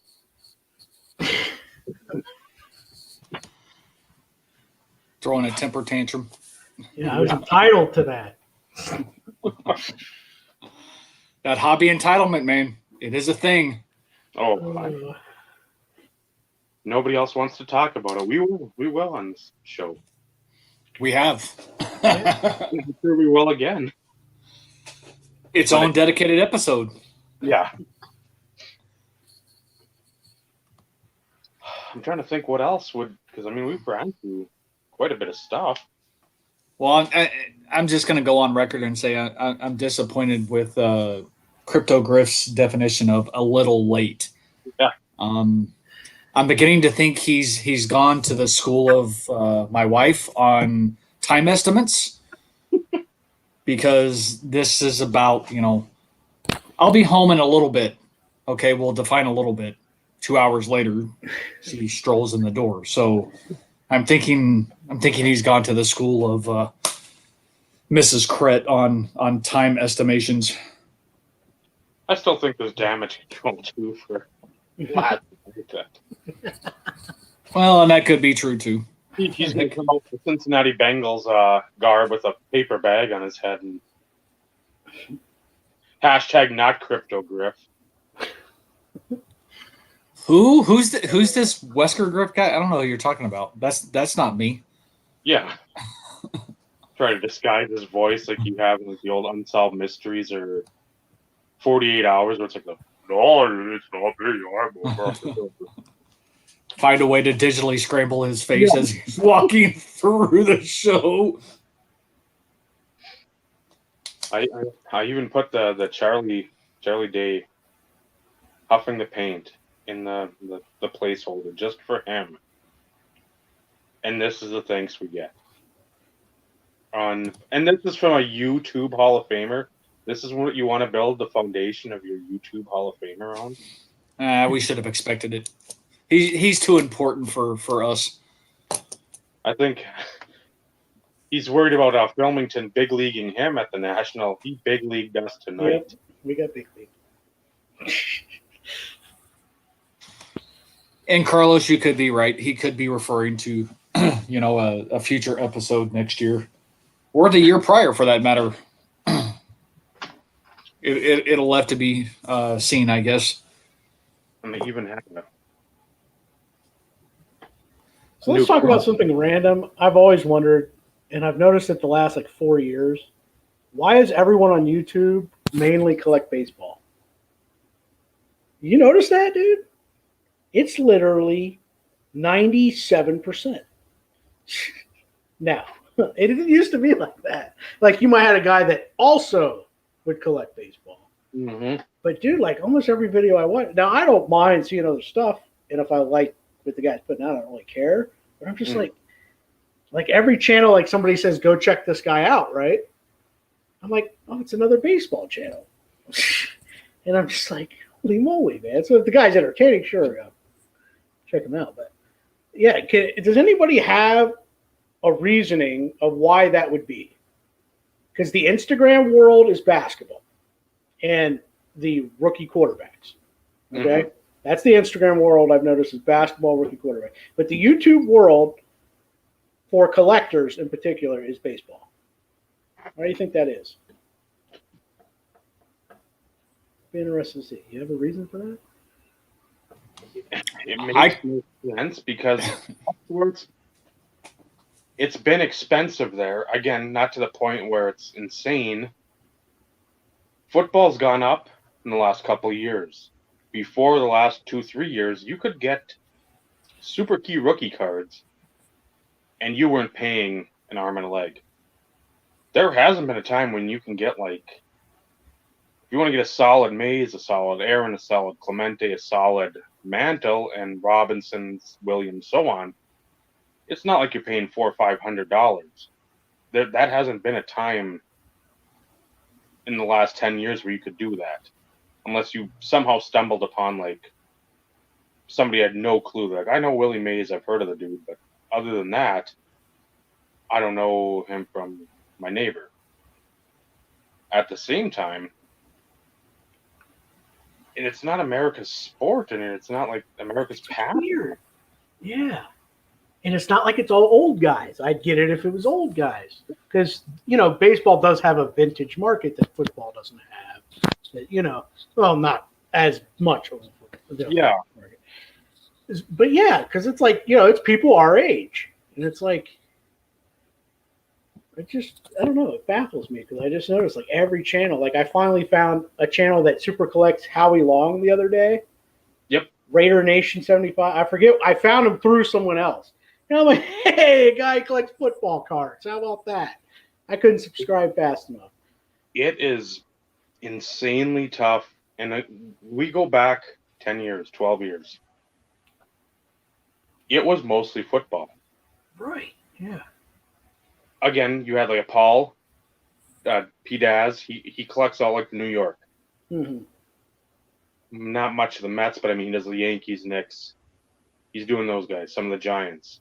But you didn't have just such a baseball-centric, and it could be our little bubble of the community that we see. Right, right. It just seems like everybody, Soto, Tatis, right, Acuna. I'm like, I felt like I just saw this card. Oh, because I did. And again, the prospecting's been around forever. Again, right. Always been the case, but you still, I don't know if back then being like 10 to 15 years ago, collectors still supplemented their collections with, hey, if I'm going to take a chance on one of these first round picks, they flame out, I'm still going to buy like a case of Leaf Limited Baseball or Leaf Limited Football or something exquisite or NT. Spend some of that money there. I'll get something good there too. If this guy sucks, at least I've got this. Now you're just all in every hand to like one or two players. And it's not a feasible collecting strategy. I know this all too well. Josh Johnson, not that I'm investing, but again, I like buying one or two of the same cards once in a while. So I've got a couple doubles here and there. You don't have enough fingers or toes for some of the copies, Steve. So you look for the deals. You look for good deals only. And when you find them, you have to get them. But people are just like dropping. I mean, I need an SSP Soto update. I need the bat down. I need 10 of the 10s. And yeah, if you got in like when it was 70 to 100, that's fine. You're getting in now and you're buying quantity. I think I'd rather look at Jim Brown rookies and Bart Starr rookies and Johnny U rookies. Even to a lesser extent, like a Jim Taylor, Paul Horning. Get some of the 70s guys like Bradshaw, late 60s, like Namath. Get some of those guys where, again, Namath did a lot to kill his career with drinking and womanizing, but he still holds value. A lot of these new guys, you don't know what's going to happen, Marcelo Zuna. So Yeah, I was just wondering if anyone out there knew, like, did something happen in the hobby that I missed? And like, oh, this is what caused everyone to start collecting baseball. The timing is beautiful. I like it. I was Yeah, hoping Ed, can you secretly answer that them? the artist formerly known as Cryptogriff would show himself. Did literally both of us just join the exact same time? No, I Yes. joined as soon as the Soto semi-slander started. I don't know what the hell you were doing. Probably trying to denounce any knowledge you have of Pepino Man's existence. Trying to delete him from your channel, anything he's on. Let me fix this. That wasn't denial, Did you Ed. That was a very long delay. He goes, "How does he know? How does he know what I was doing?" I didn't hear what you honestly. I didn't hear what you said because I had the stream for YouTube on, so it was like a dual echo. So I didn't hear what you said. I'm going to take that as a non-denial, Steve. I think that sounds like a very convenient excuse right, during that entire segment there. I'll second that assumption there, Carlos. Hmm. It's okay, Ed. It's okay. So, Carlos, you talk to all kinds of people. What do you think of my Allegedly. baseball? What happened in the last 4 years? Why on the YouTube creators seem to all collect baseball? Well, that's a volume thing, though. That comes in waves. Like, you have to remember that. Here's the thing: baseball's still my favorite sport. Like when I started YouTube, I was focused in on the hockey just because it was the easiest to do where I am geographically. But I cut my teeth collecting vintage baseball and baseball cards, and that's what I did. Harder to come by here. I had to work a lot harder. Most of the time, I had to import it, so that made more work for me. But I still love baseball. The reality though, and baseball is a dying sport, and it's going to be a dying sport, but it still has a lot of people who collect the cards. It's one of those things where I think it has less to do. It's a timing issue more than when you're looking, and also got to remember the algorithm will start to play games with you as people start coming in waves. So if somebody motivates them, then a bunch of people come at the same time. So it's one of those things where baseball's still relatively easy, and even with all the spikes in the market, like if you're just talking general terms, even when everything started to go up, baseball went up, but it didn't like explode right away.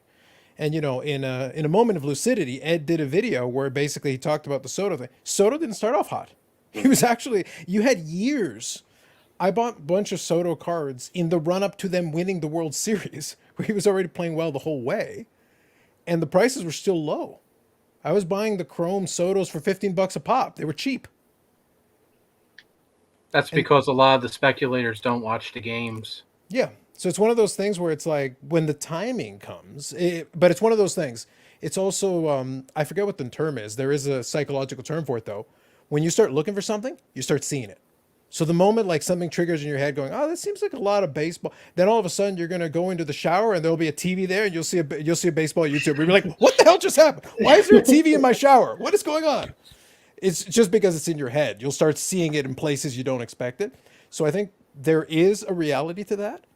But I think it's also you're more conscious of it now than you might have been. It probably was more gradual than you think, but it's like now you're really noticing it. Now it's in your face. Yeah. So did you guys cover all the hot topics with the National? We saved the grifting for you. Yeah, I'm like sure there was an this entire focus- grifting 101 section. You are a Wesker grifter. I That's hate your deal, that. right? I really hate that. I might need a rebrand. Well, That's how much I hate that. Well, I mean, homie Pepino Man, he helped bring it into popular parlance. Now in the whole Latin side of LA and everything, now you are L Wesker grifter. there's like W and G or whatever. Oh, yeah. See, I always stood out my username because it has nothing to do with sports, and I made it so long ago. So like you would have like bonds collector, tops 85 401, baseball collector, football collector, cards 222, and then you have Wesker. It's just like, okay, one of those doesn't fit, obviously. But it's because the name was so old. I mean, I created it in 2007. And I just never changed it. I mean, in high school, for Christ's sake. So just never changed it. You should Never change. felt the need to change it, but now I kind of feel the need to change it. Now coming out of the national, you go to the rebrand. That's it. Fuck these cards. We're going full crypto. NFTs. Nothing but NFTs.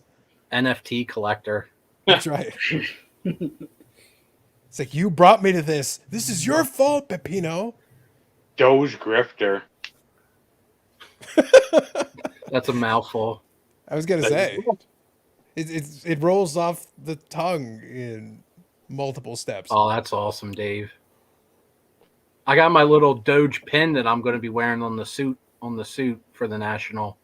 I'm very curious to see the over/under on the amount of suits that are going to be at the National, because at the Philly show there was about like 4 to 5 people that were rocking like actual suits, like dress pants, like expensive leather shoes, suits. That is so awesome. Expensive leather shoes in the sense that the soles were not cheap rubber.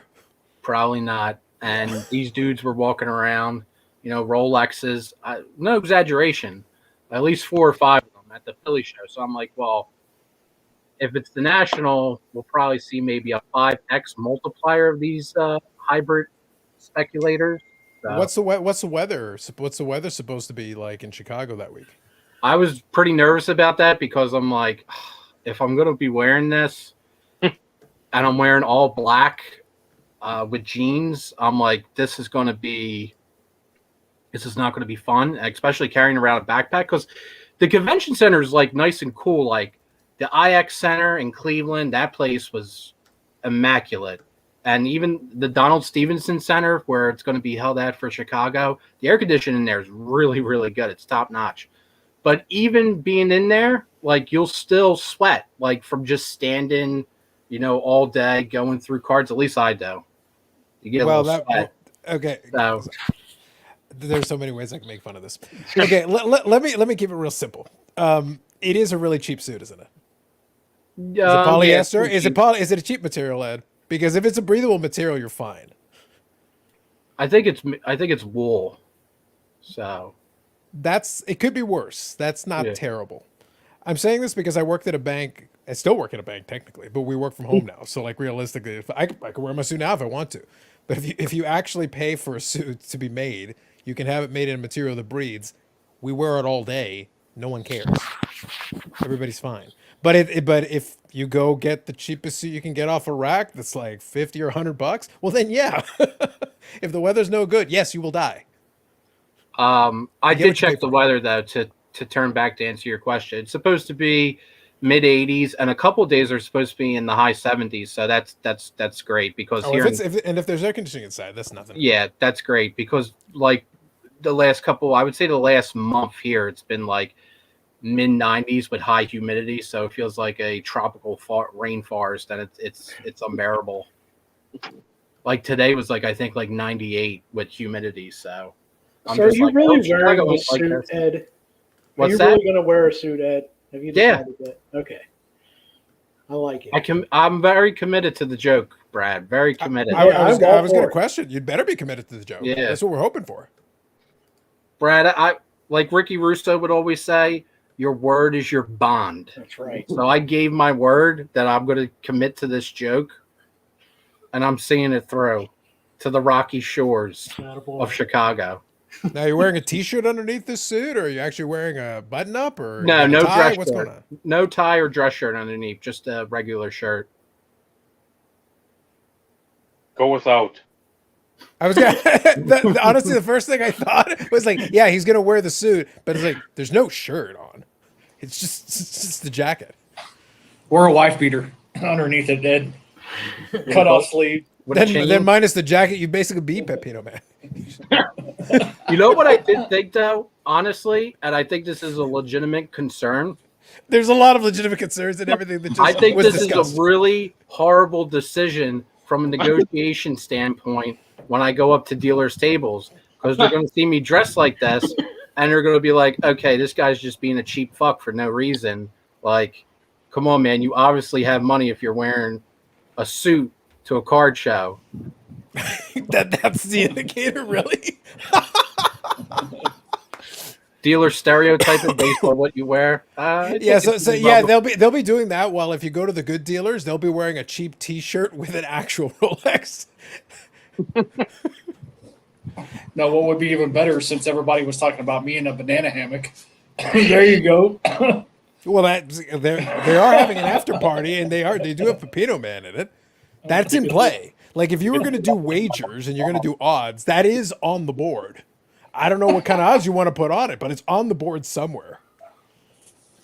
You can have the play of like, oh, let me get my wad of cash, dig in your suit pockets, and then dig in the banana hammock. Here's the roll. Oh my god. My Jokes kids on do you that. though. You always you make fun of the suit thing. If you actually do wear a suit, one of the advantages of having one is if you want to put your wallet or something in a spot where it's a little tougher to get, you can put it inside the jacket pocket, and it's right here. It's actually way more convenient if you want to keep some separate cash. If you actually just wanted to have cash, having it in this pocket and being able to just take out the bill you want is actually very convenient. Mhm. Yeah, but you see, I was thinking of putting the Keith Shore Griffey in that breast pocket to You can show put the bills around it. how much of a hardcore speculator I am.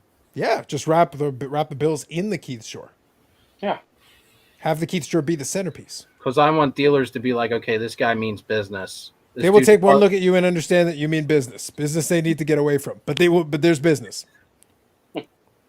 Oh, so on this Keith Shore topic, which I always make fun of you guys for collecting this stuff because I think it looks horrendous, is the joke and the greatness of it is the fact it looks horrendous? Is that what the appeal is?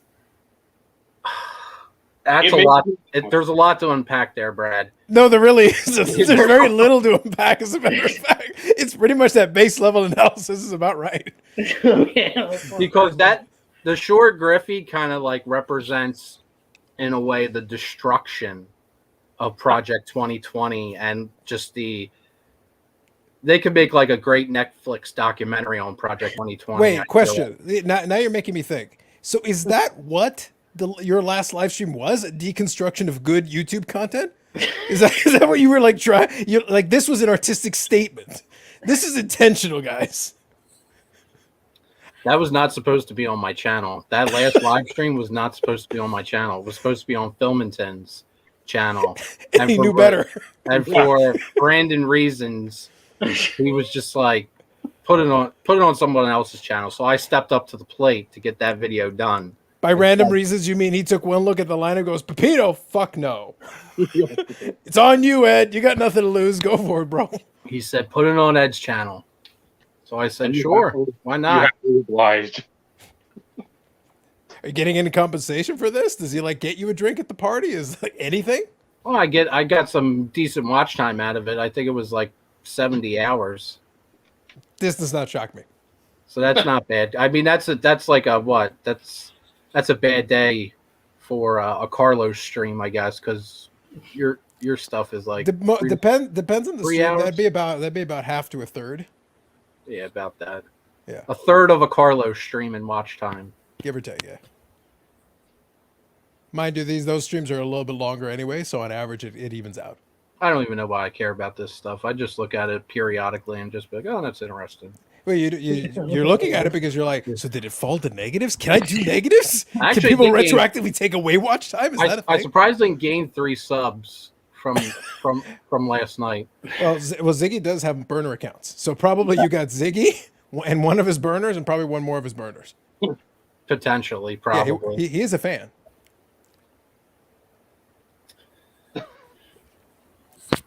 Brad, when are you coming in for the national, by the way? Tomorrow. Okay, same as me. Are you getting there early? No, I arrive at like 3 o'clock. Okay. So by the time you get settled in, it'll be showtime and stuff. That's what I was trying to tell a couple of people because I'm getting there around the same time. And I'm like, by the time I get situated out of O'Hara to the hotel, everything packed away in the room and everything, it'll probably be around like 5:30. So I'm like, do I really want to go over for just like 2 hours at the show? I think I'm probably going to I want to go to the Cubs game tomorrow. The Cubs are playing at 7:05. I think that's a pretty good opportunity to go to Wrigley. So, Ed, since nothing got really discussed last night,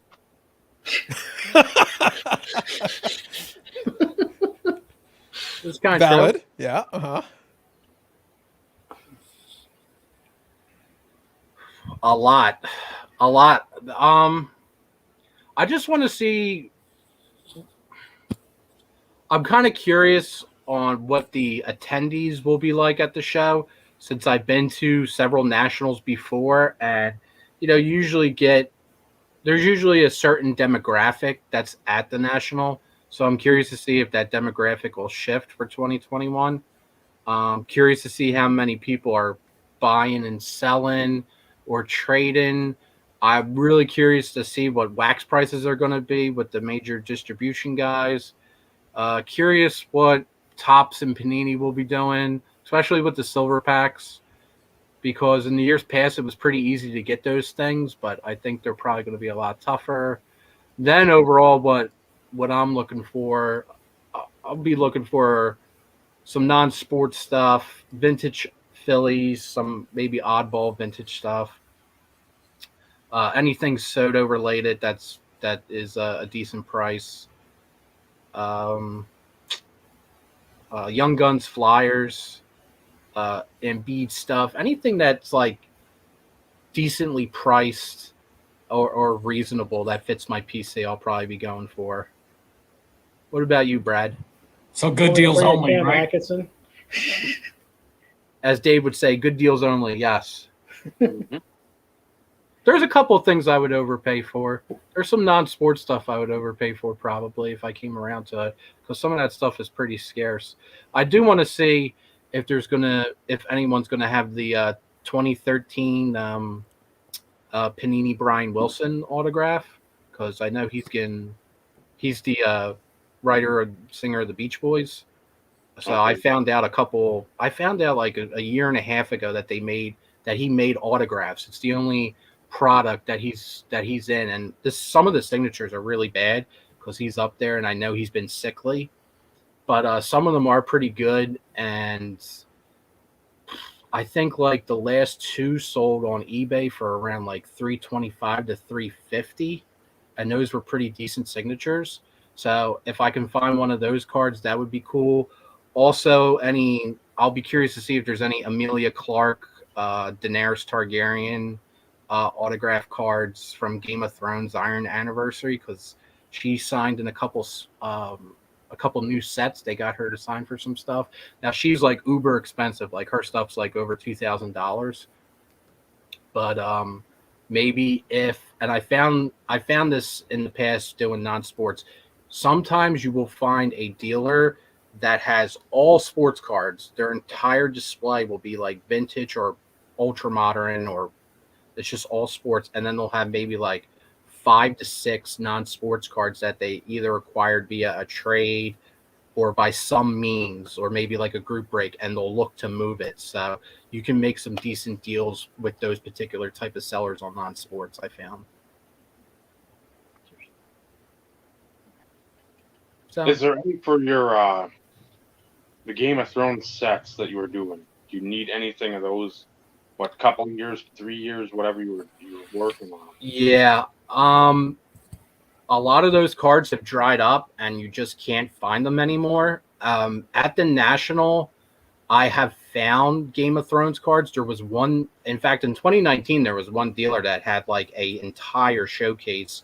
Um, he had a huge display. He had about like 6 or 7 tables, and I didn't see it the whole weekend because the National is so huge.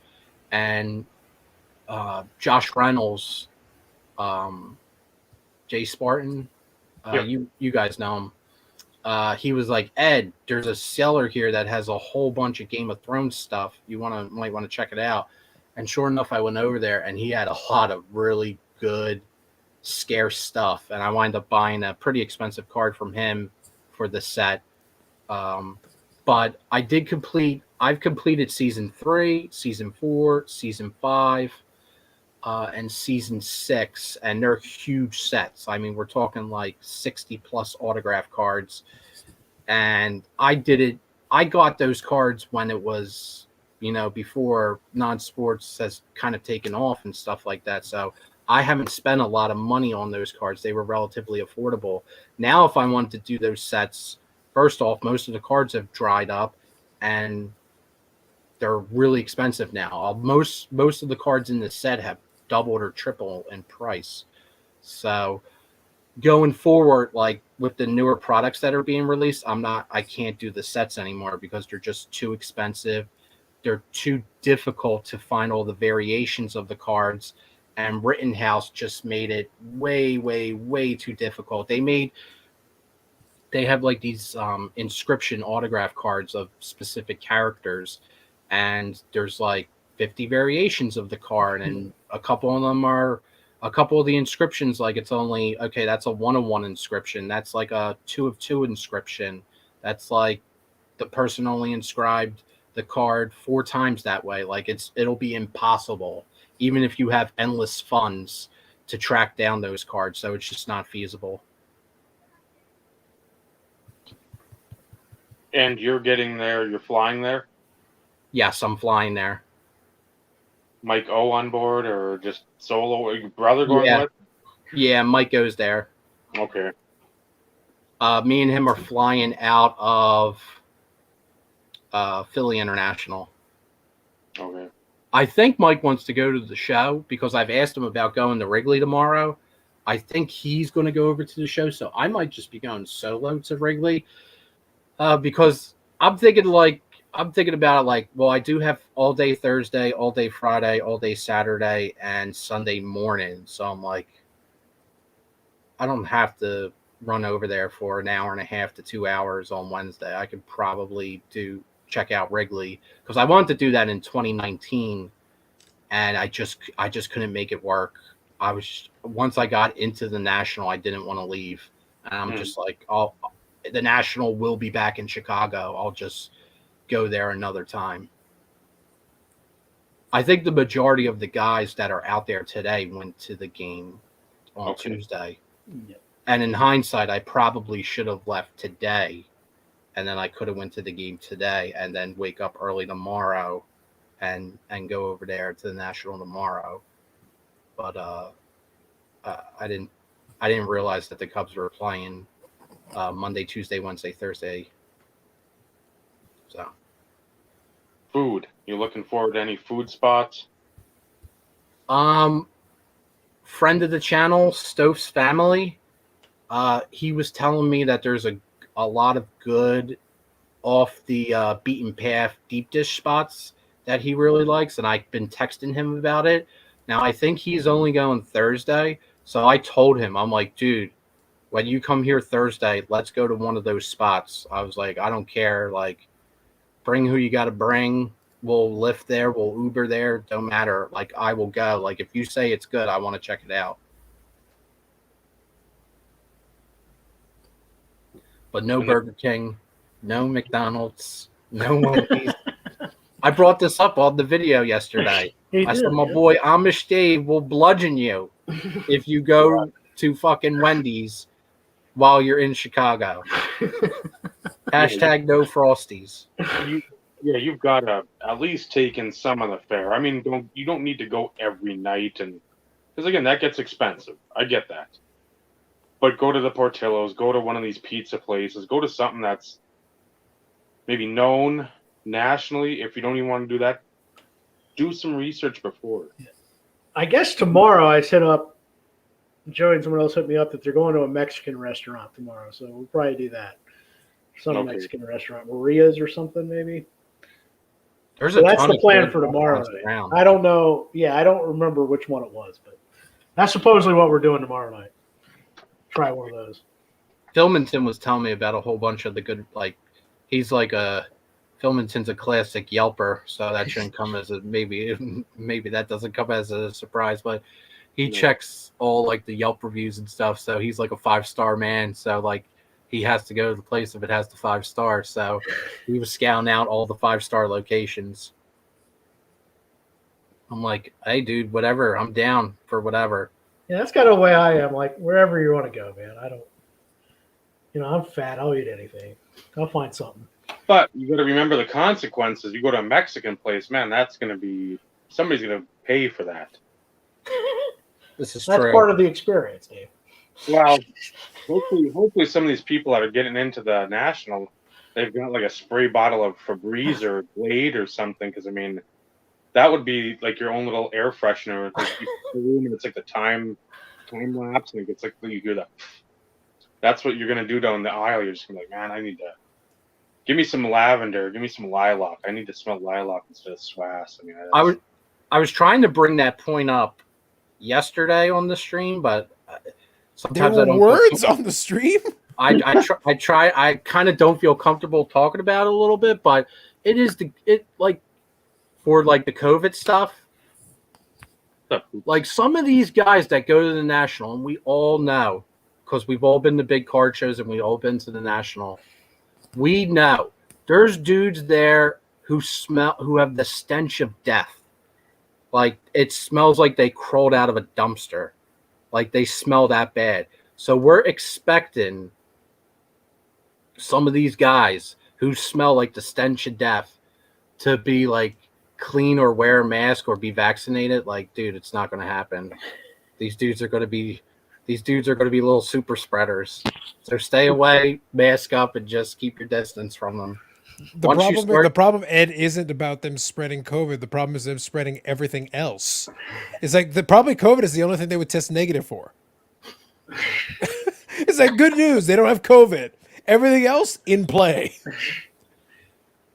And then you got like those value box crop dusters. Do you guys know what I'm talking about? Dave? You'll see some guy by the value box and he doesn't like people around him. So he will sanitize the area to make sure that people keep walking. I've seen people employ this tactic. The louder the better. That way, if you have a sonic boom, guess what?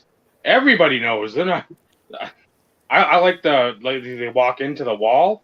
That's the best reaction. You're. Did somebody kill a skunk? Is there a porcupine dead around here? Nope. Just my butt. There you go, guys. Hoops and Homers has Carmine's for Italian, and then Murray Brothers Bar Caddyshack at Crown Plaza. I've heard multiple people mention Murray Brothers, so that's probably one you need to get. I've heard multiple people mention that. I keep hearing a lot of people talking about the casino out in Chicago. They're like, you got to go to the casino. You got to go to the casino. I'm like, dudes, like, go to a trade night. If you want to double or triple your money, go to a trade night. Okay. I just say the same thing. Like, I want to enjoy the national. I don't want to be making a deposit at a casino. But as Foxy would say, Jason Bowes, there's so many degenerates there that money is just, they don't care. That's their getaway. That's what they're going to try to. They're going to be the ones that are counting cards. Yeah, you've had 4 old fashions in 20 minutes. The only thing you're counting is stars around your head because you're that buzzed up. So you think you're counting the cards the dealers got? I will videotape this in a casino just for prosperity's sake. So, I mean, yes, cameras aren't allowed in casinos, allegedly. So, yeah, there's going to be a lot of people might lose at the casino, and they might have to make bad deals only at the old show to like recoup some of those funds. If you really think about it, though, it just speeds things up because the degenerates in the card room, sports cards, in the casino, it's just faster. Just accelerates the process. Money goes out even quicker. I'm a little surprised. I think a lot of Canadians might actually be there. And the reason I say this is because, hold on. The reason I say this because I looked at the exchange rates a couple of days ago. Do you know that the Canadian dollar to the American dollar is now 79 cents to the Canadian dollar. So Canadians are going to kill it on the exchange rate. So yes, I do use eBay, Ed. I'm aware the exchange rate has been pretty favorable. It helps with the buying. Come on, Carlos. Get a whole bunch of that Canadian money. Bring it on down to America. Bring it on down to Chicago. Make a killing. I said it before. America's great. If all y'all would leave, it'd be wonderful. I'll just extend Canada down. I'll extend it south. Buffalo's just wanting to be annexed. They want the Blue Jays. It's like, look, I'll make you a deal. We'll just annex you. The content from the National is just going to be, it's going to be on steroids, because the last couple of times at the National, there was maybe like one or two people that maybe do a live video on the floor or shoot a little footage from their phone. I think he's asking about you, Ed. I think he's specific. How much content do you expect to release? It's you. So on TikTok, if you go to Crypto Grifter, Crypto Grift YouTube channel, Crypto Grifter, any basically just add Grifter to anything, it's Ed. All of it's Ed. Or Sean Sweeney. Yeah, it'll be like a 24-hour live feed, like Ed's life. It'll be like Truman Show, except like with a worse plot.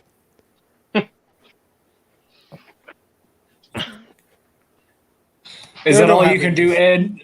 Is that all you can do, Ed? Is shake your head? There's no defense. There's no defense. You brought people onto your channel. You deserve what you get. I wish 2007 Ed would have foreseen this. Would have foreseen Pepino Man? Can anyone properly foresee Pepino Man if you don't know? Pepino Man. Yeah, he's literally the wild card. You don't know. You don't expect that. But that's why I had so much fun making fun of Ed during that bit. It's like, you have a mute button. He can say whatever he wants, but you can mute him the whole time. I don't think you notice. I don't think you notice. No, well, I've never hosted before, so like I wasn't sure. When Pepino Man stood up, The you should learning have curve seen was your steep. face.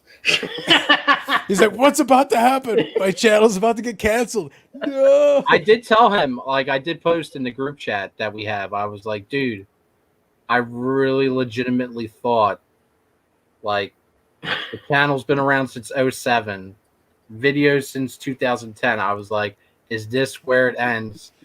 This is how it gets taken out.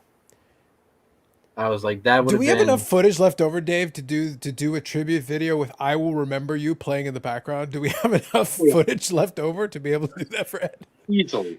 Yeah, fantastic. I mean, and Dave knows there was people. I mean, people back in the day, like 8-9 years ago, like that changed channels, and like it wasn't really a big deal or big thing, but I'm like, dude, it's been a long time, so I was like.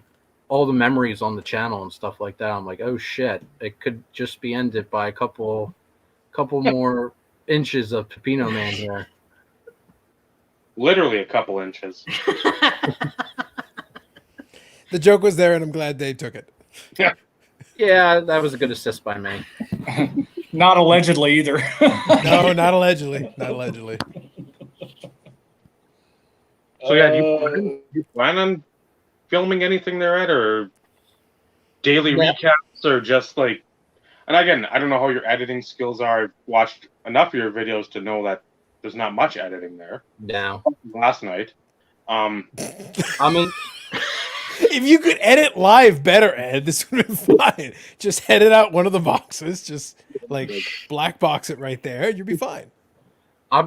Dave and Steve will appreciate, and Brad. So I'm too stuck in my ways from doing videos from years ago. I mean, we come from the era of YouTube where it was just, hit record and then that's it. Just show your shit off or say whatever you want to say and then that's it.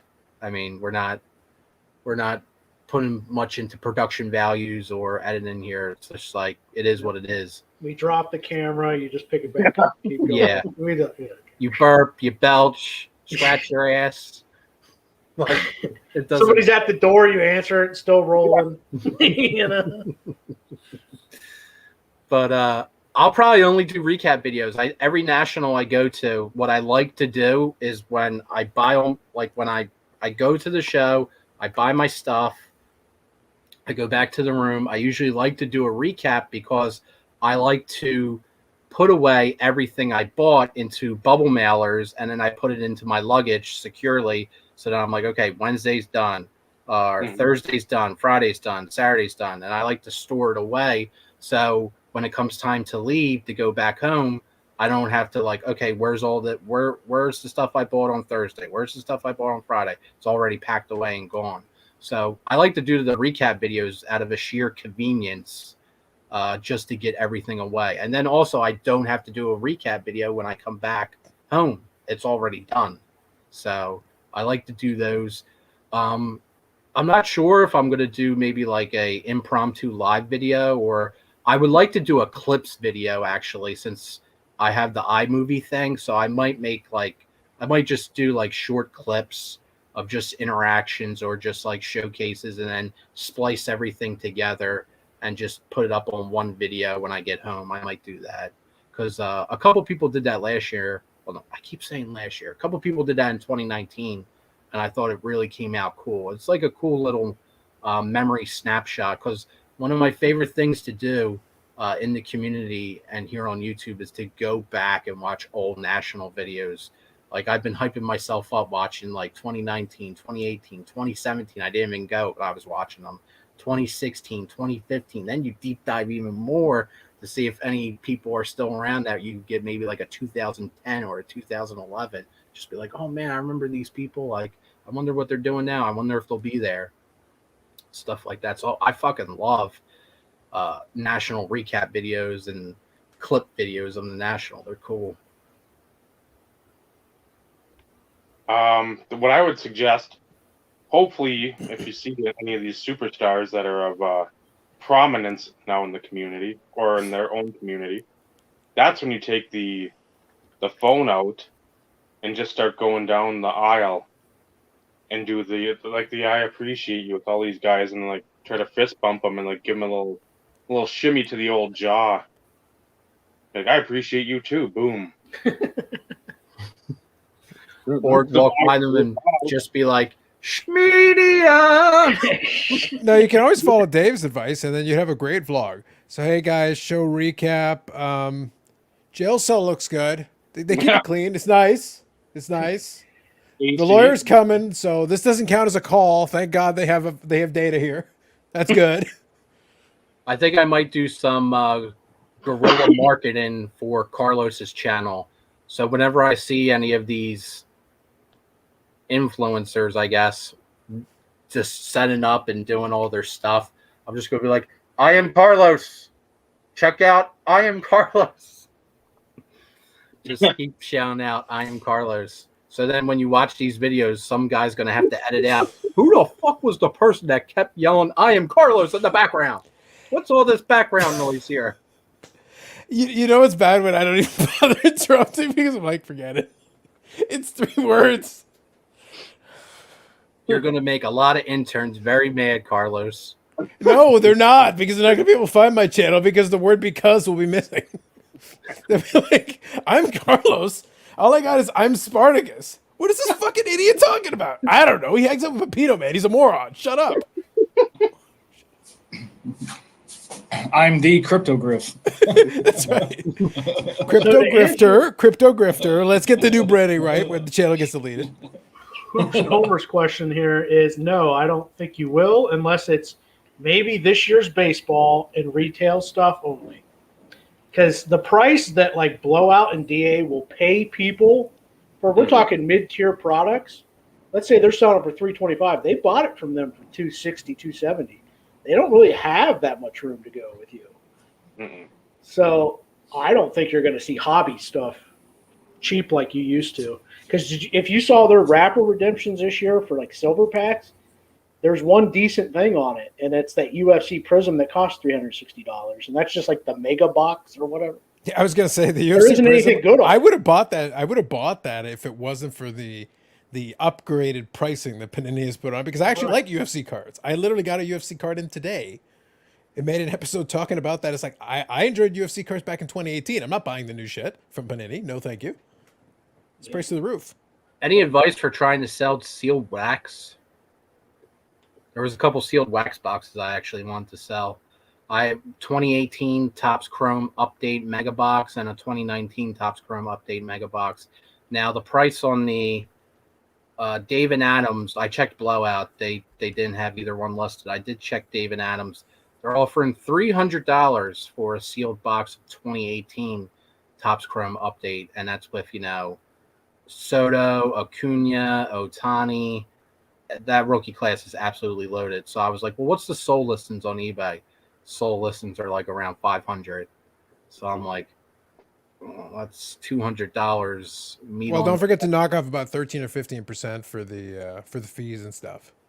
But still, like Oh, that's 400, true. 400, That's a good point. 400, let's call it 450, 450 or 440, 450, somewhere in that neighborhood.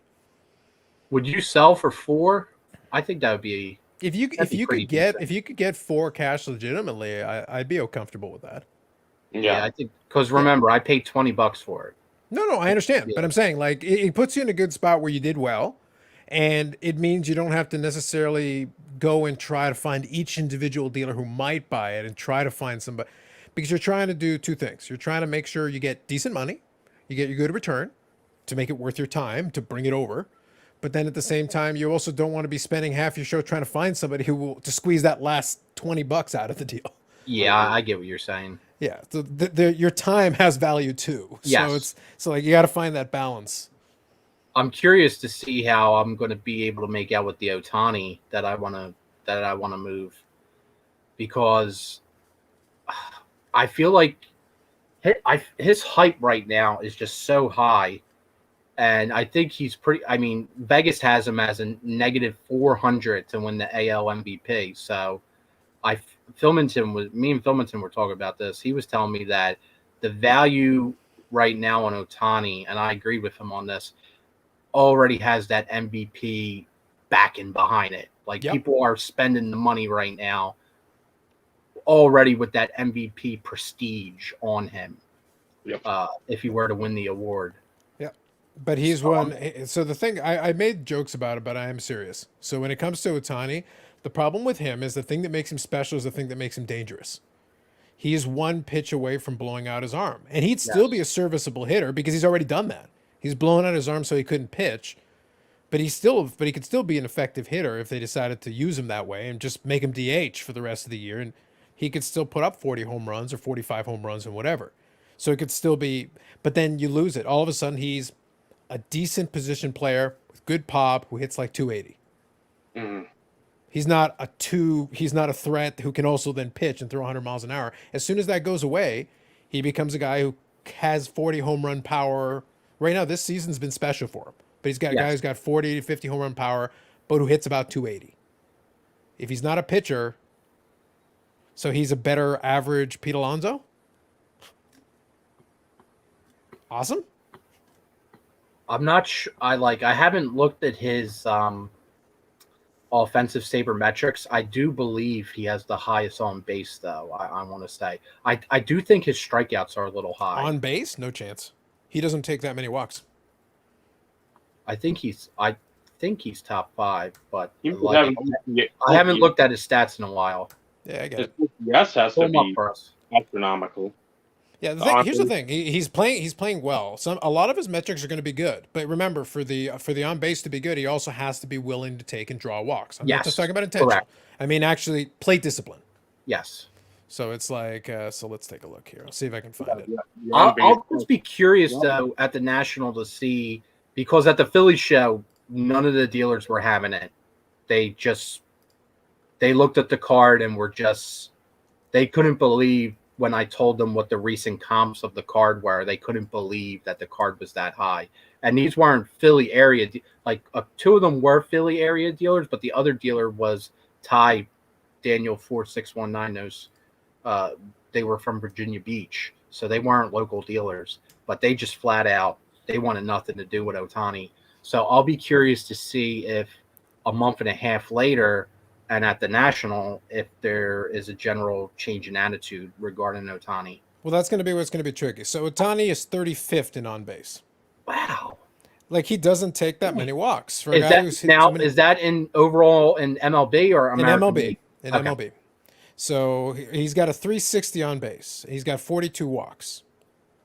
That's not that many. That's what I mean. Like, here's the thing. Don't get me wrong. He's a good hitter.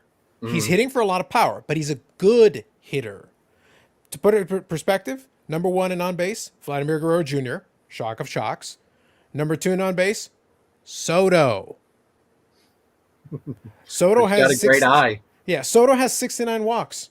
Carlos, where does Otani rank among baseball and on base and slugging? I have to take a look. That'll be higher. Yeah, Yeah, no, for that's sure. But I'm saying, right. like, as far for slugging, he's going to be great. That for slugging, he's at the top. But it's like that's the thing. When you're hitting tons of home runs, you're going to be at the top of slugging. But my point is that when I look at Otani, and this is always the joke, and that's why I joked earlier about it's like, oh, speaking of overpriced, Mike Trout. But anyway, so the thing is that I say get something good, don't get Mike Trout. You can get him in the dollar bin if you wait a couple more years. But the thing is that Otani is playing phenomenally great. Like he's playing legitimately great. The problem is it's really hard to sustain that for the second half of the season. Yes. So like it's one of those things like he's hitting 276, real good, but he's only taken 42 walks and he struck out 116 times. Like he is basically feast or famine. By comparison, Soto struck out 59 times. 116, that's a lot. So it's basically home run or strikeout most of the time, which is fine and dandy. But like I said, if he slows down a little, he could finish with 45 home runs, and that would be deemed a disappointment, considering where he started this. Considering where he got at the All-Star break. He's no Adam Dunn. That's all I know. Yeah, I enjoyed Adam Dunn for what he was, but the thing is, like you understood what he was. He's basically going to hit his weight. He's a big boy, but he's still actually not very good. Apparently, Adam Dunn used to eat McDonald's chicken nuggets before every game, a 6-piece. That's awesome. That was Makes like me his like him even ritual. more. That was his pregame ritual. Hey, listen, the man went out and hit 40 bombs. At the He time, did. you took it. At the time, you took it. And he did it consistently. It wasn't like a one-time thing. It's like he kept doing it year after year after year, so you have to give him some credit for that. That's good. But he's not an on-base king, and Otani isn't either. The thing that makes Otani special is that he has the power and he can pitch. If something happens and he can't pitch, then he's a pretty good hitter with power. I'm curious to see how, like, what I should do negotiations wise, because when I'm only going from limited exposure here on trying to move this card at a show, but when I suggested a Trout update PSA 9 for that card, every time I made that suggestion to any dealer, they looked at me like I was straight out of like insane. They thought I was coming out of an insane asylum. And it's curious to me, like I understand the Trout update is probably the card of the era, like of the ultra modern era, especially baseball wise. But the Otani card, and we talk about this a lot. I think you actually talked about it recently on your channel, Carlos. Yeah. The ultra modern scarcity. The card I'm trying to trade has scarcity because it's only a pop of 34 and it's a refractor numbered at a 250 out of Chrome update. Yeah, it's a type of scarcity. The video I made was just talking about how scarcity is a concept. It's just a concept. It means a shortage of something. It doesn't matter how you get there. People put emotional investment into how you get there. They care about that. But if there's 10 of one thing and 10 of another thing, one thing was manufactured to 10, another thing was manufactured to 1,000, and 990 of them got it destroyed, we're still at the same place. You get 10 of this and 10 of that. Scarcity is scarcity. That was my only point with that. You might have better luck maybe not doing the same sport. Because like when you compare Otani to Trout, that people might just mentally, turn off of that. But if you're or you could just send to my channel like explain why Trout sucks. A high-end it's trash. Maybe you could do that easier than you could a Trout. You know what I mean? I don't even know.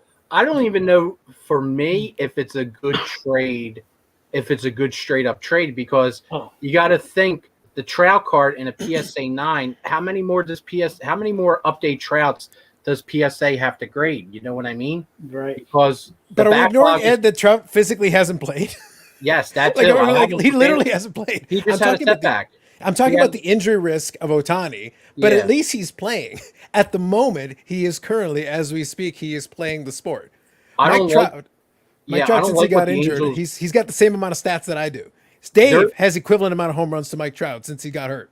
there's something up with Trout because the Angels are not forthcoming with the information because I've had Trout for fantasy and he was all set to go on a rehab assignment. Now all of a sudden they're shutting him back down again. Something's wrong with his calf muscle. So Yeah. that doesn't sound good to You me. just talk about modern players being wuss bags. I mean, Jiminy Christmas, man. Like I hear, like, oh, my shoulder hurts. Well, if I just stopped working every time my shoulder hurt, I'd miss half the year too. You know, it's like, and some of it's not their fault; it's the team's fault.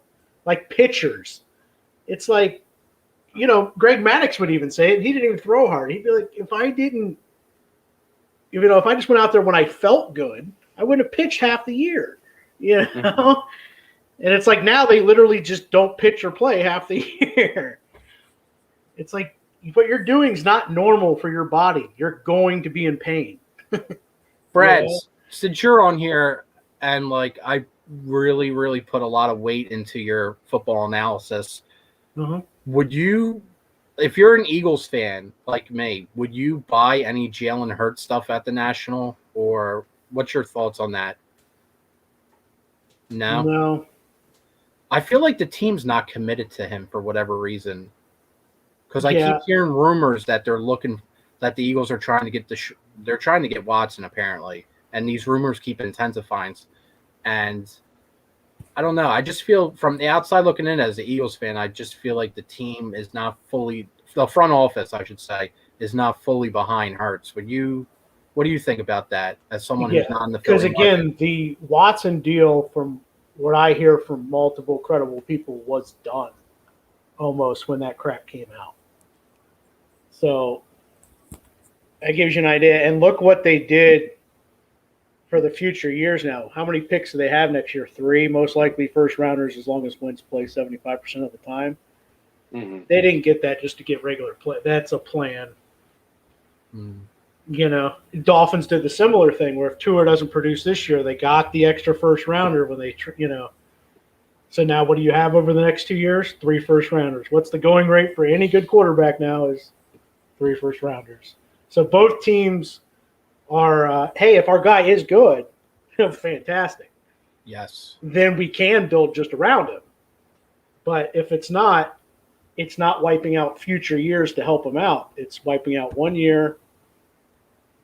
And there you go. So both of our teams are doing something similar. Now, a problem with Hurts, well, he is athletic, which is good. So you'll always get something at him. That's something like Tua doesn't have, but he's not accurate. Mhm. You know, I mean, he's going to be around that 58 percentile probably, which in today's NFL is horrible. You know, so yeah, and your offensive line, it just can't stay healthy. So, I mean, that was a top 5 offensive line for a couple of years. Yes, it was. But I think everybody's like, when people give Carson Wentz an excuse, you know, it's like he had a top 5 offensive line. I mean, Nick Foles did, you know. But, yeah, I would not buy Hurts. Invest in Hurts at where their prices are, because it isn't like you can go out and get good stuff for $70. Yes. You're getting good stuff for 400, hoping it's 600 in 2 weeks or whatever. You know, I wasn't really going to look for any of his stuff. Like I'm not seeking it out. Right. If the price was reasonable, I would consider it because I feel like I already have enough of his stuff for the collection. I got like 2 autos of them. I'm happy with that. And then I got a couple of his rookies. That's what I am too. Where, hey, if he's good, you know, I'll probably collect the 2nd, 3rd, 4th year stuff and not his rookie stuff. Oh well, you know, a lot of times I like that stuff better, anyways. You know, it's not the stuff you invest in, but a lot of times you're better looking cards anyway. Well, you're coming up on close to the start of football season, though, too. You're going to start seeing a premium start kicking in for some of those guys too, as the season gets closer. That might actually play in your favor, Ed, as far as the baseball stuff. Now, it works both ways because it means right now we're kind of in the middle. We're at the lulls of baseball season as the weather gets warm. But some people are going to start thinking football, so football starts creeping up, and baseball. If somebody if Vladimir Guerrero Jr. gets hot the next couple of weeks and it looks like there's a real shot at the Triple Crown again and he starts moving to the top of the, he's still right there. But if he starts moving to the top of that, his card will move up. If Shohei Ohtani throws a couple of shutouts, hits a couple more home runs, starts pushing 40 home runs and thereabouts, then that card will get some more movement. But basically outside of those guys, maybe Tatis. If Soto catches fire, you know, that'll be good for him overall because he's still having a real good season and now he started to warm up. He had another home run today. Yeah, he hit a 3-run shot against the Phils. Yeah, but he did hitting it the other way. Like it was a bomb. So it's one of those things like he's right now playing and he's hovering right around 300. So his average has been creeping up. Power's coming back. But there's only a handful of guys. Everybody else is just going to be kind of stable. They're static. So it's one of those things where as baseball gets kind of quiet, I make fun of Trout, but the reality is that the reason I make fun of him is because there's a lot of things he's done the last couple of years where it's like, yeah, it's good. But I can see him getting hurt more and more and more. And he keeps slowing down. And one of the things what made him special, the same as Ohtani, what made Trout special is he had a guy with the kind of power he had who could also steal bases. He doesn't steal bases anymore. He's stolen 3 bases in the last 2 years. And you think if he's having leg problems, he's going to steal more bases? That's going to happen now as he turns 30? Also, the thing with Trout that was very alluring from a hobby perspective was the fact that his numbers for, I think, a couple years were insanely similar to Mantl's. So, like, he was neck and neck with Mantle. I would assume now, if we look at Mickey Mantle, how old he was during his career to Trout, Mantle probably easily has surpassed him by now due to Trout's injuries, I would say. Well, that's what makes I understand the comparison that people throw out there, but I always find that an odd one, just because Championships. Not even that. Championships you don't have that much control over. I'm not going to give somebody too much flack for a team sport struggling to win championships. But when I look at Mantle, I have to remember 2 things. By the time he was 24, he won the Triple Crown. Trout has never been in any danger of ever doing that ever. Ever. Ever, ever. And there was no chance of that happening. He was 24. Trout's 30, and his best season statistically in home runs and RBIs don't match that. His batting average. So basically, if we just take the one season in 1956, it's better than anything Trout's ever done in those 3 categories if I take his 3 best. He was 24. Also in 1951, he destroyed his leg. You want to talk about a leg problem? He literally jammed his leg into a drain, and that afflicted him the rest of his career. He was 19. He played the rest of his career on a destroyed leg. Yeah. Take that, Mike Trout. That's You what I'm pansy. saying. Thank pansy. you, Carlos. Thank you. And I'm supposed to think it's like, congratulations, Mike Trout. You're as good as a hobbled, broken Mantle. Wow. All-time great. Woo. No. I'm not impressed, dude. I'm just not. Acuna is done for the year, by the way. He is done for the year, yes. That's right. I like his game, but the problem is any leg injury, a guy who's a 40-40 candidate, you don't like to see anything that would hinder your ability to potentially steal bases going forward. That was the thing with Acuna. He's another guy who's like, what made him special is that he could combine the power, because going forward, he could still hit home runs. But imagine if he goes down to being like a 10 stolen base guy. He's not a 40-40 threat anymore, and he hits like 285. So my question would be, going forward, if for the rest of his career he's a guy who at his apex hits 40, 45 home runs, 10 stolen bases, and hits about 285. Is that good? It's pretty good for Atlanta. It's not bad.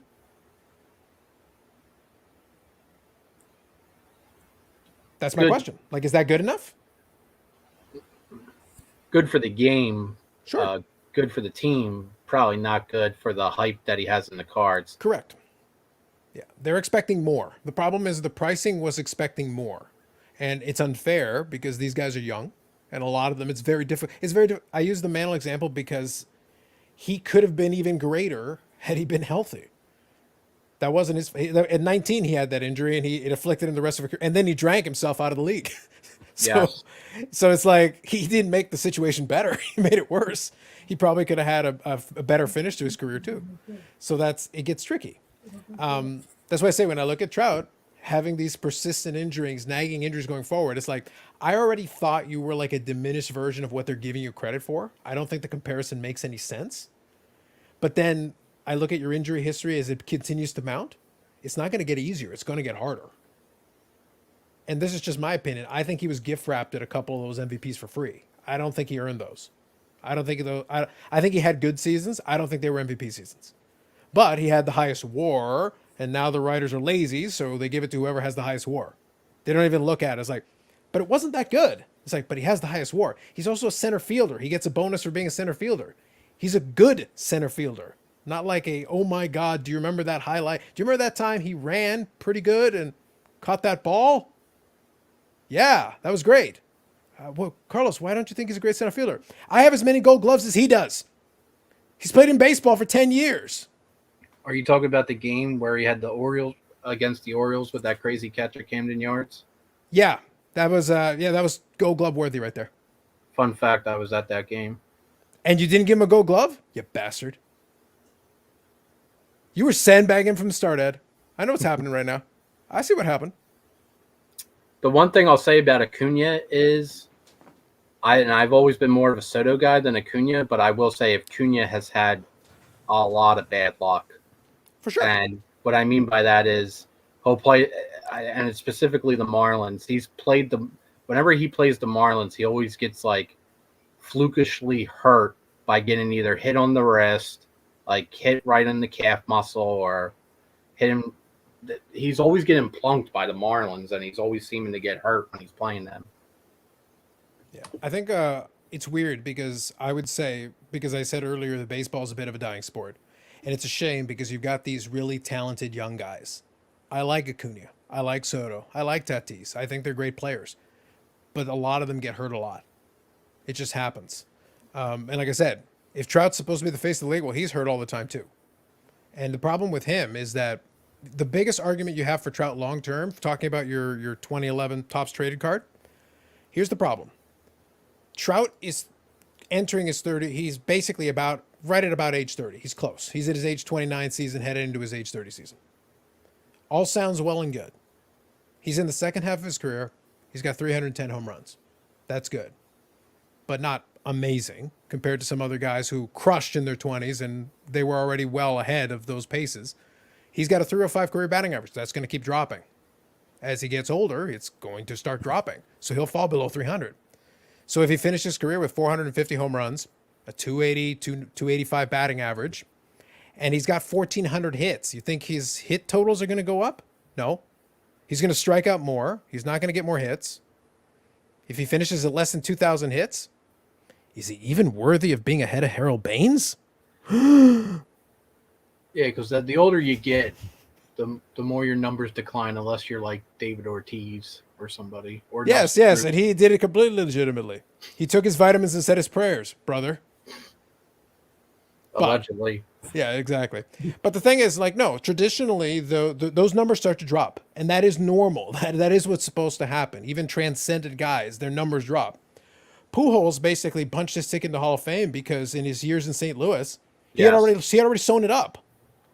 Anything he did after that was just like, that's bonus. Like, he's already a Hall of Famer by the time he left St. Louis. Yeah, I agree. Yeah. So it's going to get tough. Now you're looking at now you're looking at the final career totals, and it's like, does he get to 500 home runs? Maybe. If a couple of good things go his way and he can stay healthy a couple of years, I give him an outside shot, but that's 190 more home runs, and it's not getting easier. It's getting harder. His career year, he got hurt. He missed 30 games that year. They gave him a free MVP, by the way. Apparently, he can miss 30 games and get an MVP for some reason. They like giving those away, don't they? Well, for Trout, yeah. He's the anti-Bonds. He's basically Barry. If Barry Bonds was as likable as Mike Trout, he'd have 37 MVPs. That's not even physically possible, but he'd have 37 MVPs. He'd have MVPs in retirement. Well, your stats were so good. We're going to give you an MVP, but I've been retired for 10 years. This is like the Bobby Bonilla clause. Just take the freaking MVP. It's yours. Well, I do have to step off. I think that's a good ending point for me. I got to finish up packing a couple of things and want to hit the hay early. So, Steve, Dave, Carlo, I'll probably be sending you guys. I'll be sending you guys messages in the group chat if I see anything juicy at the show that might entice you or something like that. No, but he's talking about concerns. Are you just going to send us a bunch of pictures of Pepino Man? Is that really what it's just going to be? Just My biggest concern of just the a show. feed? Like, this is my concern. I'm concerned. I'm so worried. Watch, I'll try to find like maybe hopefully there's a bunch of people standing with Pelican cases. Maybe I'll take a picture of that.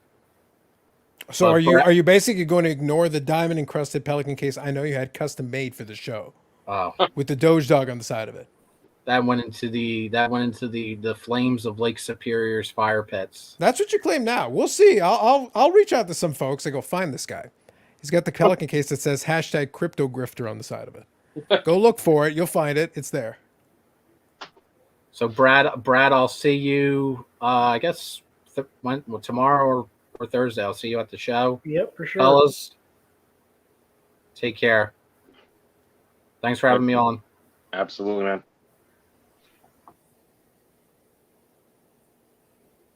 And he big leagued us with the concerns that he has. Well, he's got a big league somebody. His stock has never been lower. Oh, Like I said, now he's with Bob on the impeachment roll. Like, it's bad, man. If he gets kicked out of the YouTube Sports Car Hall of Fame, that's like the only Hall of Fame you can't get thrown out of. yeah. Zombie made it in. I mean, that's... Goddamn. Jeez. But yet Dave hasn't. Not that it matters. Dave never will. Dave, the problem is that you haven't properly given your credentials. You need to tell them about your exceptional war. You'll win an MVP and get the Hall of Fame. To go to work. That'll be the war that I speak of. I don't know how to calculate the regular war, so it doesn't really matter. I think make up a number. You've got a war of 12. Oh my God. Just have a baseball card stat thing, and then... Well, what do all those mean? They're incredible numbers. That's what they are.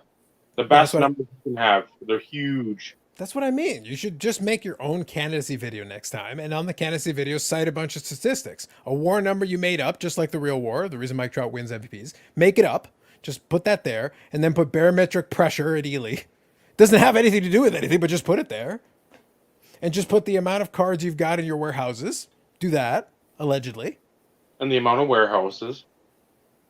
Just compile some stats, put them on the screen with you, and we're done. The number of gallons of water you own at Lake Superior. This is a slam dunk, man. Like, we'd have had you in years ago if you had just done the proper strategy. This is a winning formula right here. We'll see. We'll see where it goes next year. I don't know who else can go in there. Well, I think the deal is that your shadow best friend is no longer in charge of it. So first you got to figure out who's in charge. Maybe it went up to, well, not Winnipeg, but where is it at? Calgary? Maybe there was a transaction in the dual hostings for a Saturday night show and then Hobby Palooza. Maybe that's... Well, that's even easier then. Just tell him PMGs are awesome and that you really love miscellaneous, celebrity cards, and like he'll put you in 12 Hall of Fames. You'll be in under any alias you want. You can have as many Hall of Fame badges as you like. He'll send you a stack. I'll see if Bette Midler has a PSA 7. Done. Easy. There's a chance.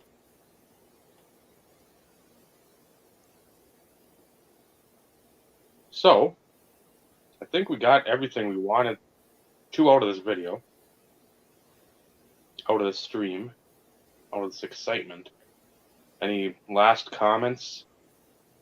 Closing thoughts?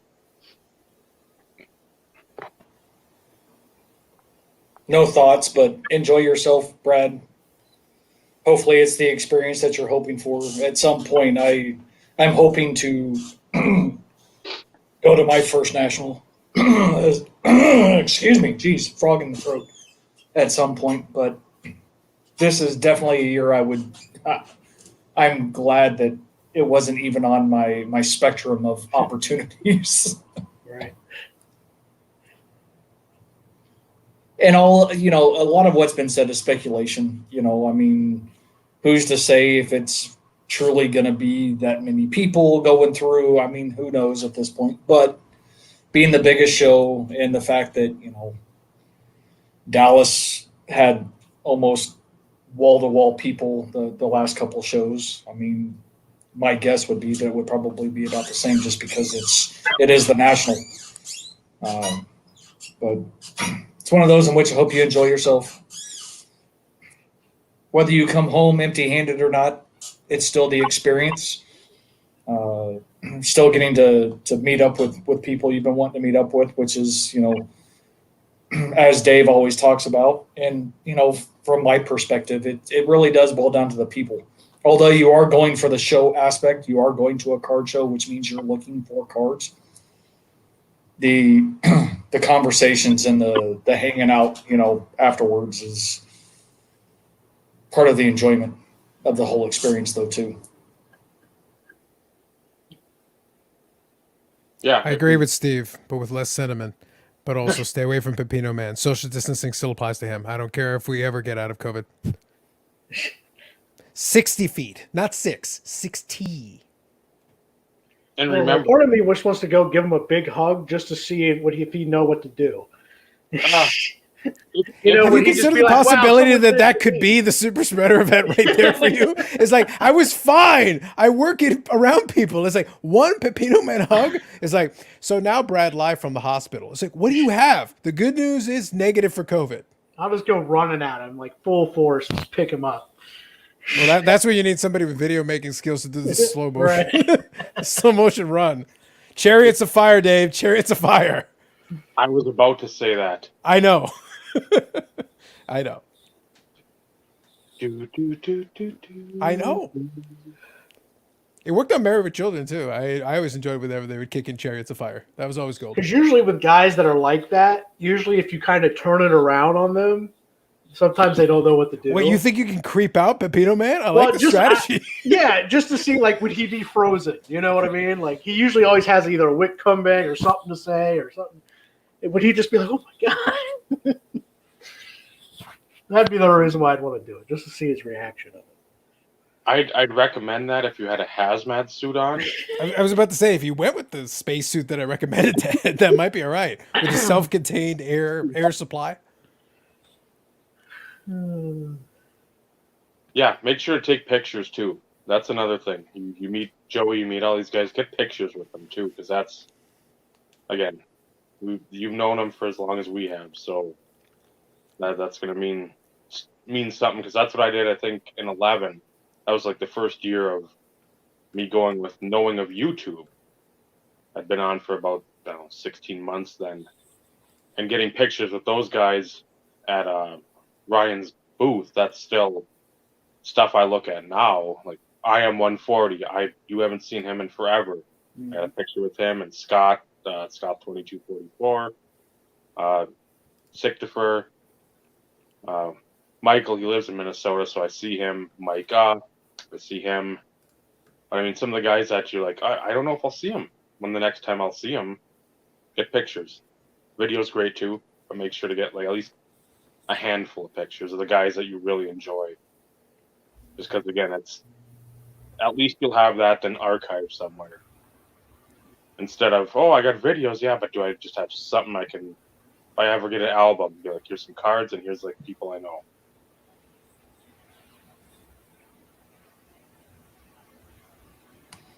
Yes, Dave. Yes, Dave. It will be done.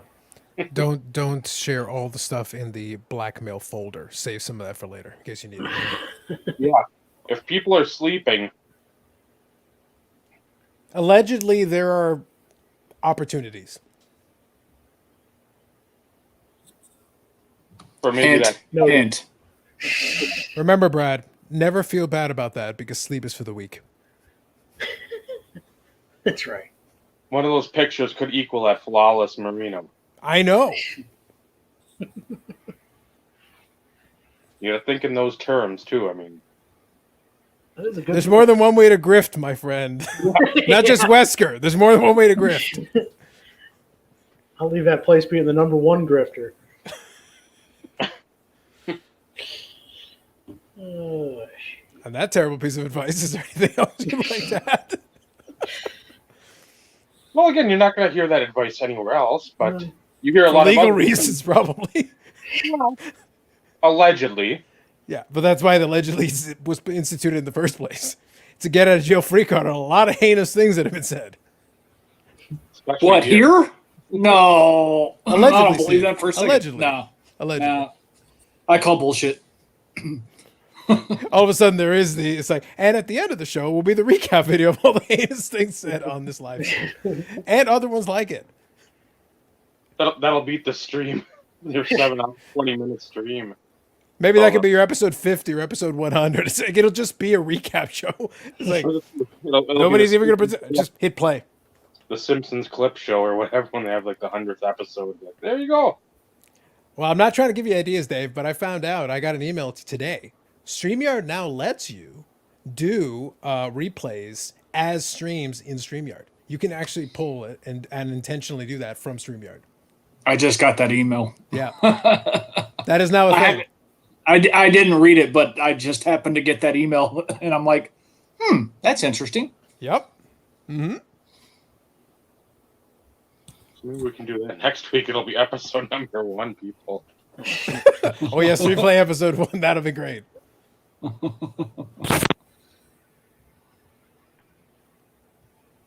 On that note, Dave, I think we can wrap it up. With that series of dumpster fire comments and suggestions. Thank everybody for being on tonight. Brad for giving us his insight and excitement for the first national trip. So I hope it turns out for you. I mean, it should. There shouldn't be any too much stupidity. I mean, there's gonna be stupidity, but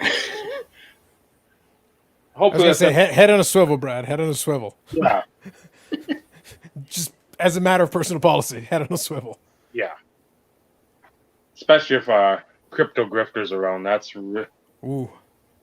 the antenna have to come up then because of Stranger danger, Brad. Just pretend you don't know him. Big when league. he's wearing the suit, I'm going to be nowhere near that guy. It's like big league this man. Yeah. Whoever's out there that who can hear me, big league this man. I don't care if he's never heard of you. I don't care if he made one video on YouTube 5 years ago. Big league this man. Walk past him. Yeah. You have no idea who the fuck he is. Right. Oh my God, it's Jeff Wilson. That's what she did.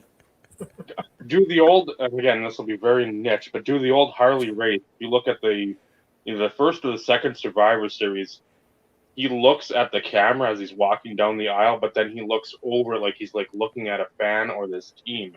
Do that to Ed. Just look at him, but then look past him as you walk on by, and then see what his reaction is. He might throw the tantrum. He might get in the banana hammock and start super kicking people. Well, that's when he's going to hit you with the pelican case he claims he doesn't have, the diamond encrusted one. I don't believe his crap. You'll see the case. Brad will see it. Brad's gonna come back with a Doge implanted on his forehead. Correct. Facts. Yes. This is where Steve needs to say much love because I'm not going to do it. As soon as he showed him, I'm like, oh, the mockery shall commence, sir. All harmless fun, picking enjoyment. That's what you get here. We do it to everybody. So thank you, Brad, coming on. Thank you, Carlos, coming on. Ed, for the most part, coming on. Yeah. It was better than his last performance. It was a step up from his previous live stream. His redemption tour started, so. We started literally at the sub-basement bottom, and now we're here. Yeah. So, I don't quite know how to take that, Carlos. Well, you can figure out where you are on that tone pole. I don't know. Look, he couldn't possibly be any lower. There's literally nothing that you guys could have done. That's correct. But thank you, everybody, for jumping in the chat, adding a lot again. It's always helpful when you guys are vocal, keeping up. Again, everybody that's going to the National, have fun. Pump out the videos. I love watching those. That's even if it's the dredge of the earth, I still will watch because I'm hoping to see somebody I know in there. Like, oh, there goes Ed being chased by like 4 actual suits And Elon Musk in like some Tesla, like hover vehicle, like gimmick infringement. So Well, I saw the Sasha T is in fact going to be there. So if you want to see Ed, just watch Sasha T's vlogs. It'll be like wall to wall Ed. That's what it'll be. every angle. Yeah, basically yes. Have fun. Don't get in trouble because probably nobody there is going to bail you out. And if you have to explain that to your significant other or your family, that's not going to be a good discussion. Getting arrested at a card show, people are going to mock you for the rest of your days, and deservedly so. So, All publicity is good publicity, Dave. well, not in that regard. I mean, we can look at last night's stream with Ed and friends on there, and that's not publicity. The Axum made sense for a very long time, and then we saw last night's stream. Yeah. We've found the limits. Good news, guys. We know where the limit is. This is past it. We don't know when we passed it, but we know we definitely passed it. We got beyond it. And it's last night is way beyond it. Mm-hmm. Way, I don't know how far, but it's not within a stone's throw. It's like the other side of the moon. Nice. So, Steve, Dave, this has been the Insert Revolution podcast. Remember, collecting cards, wonderful time. The friendships you build along the way, that's what this hobby should be about. Good night, everyone. Good night, everybody.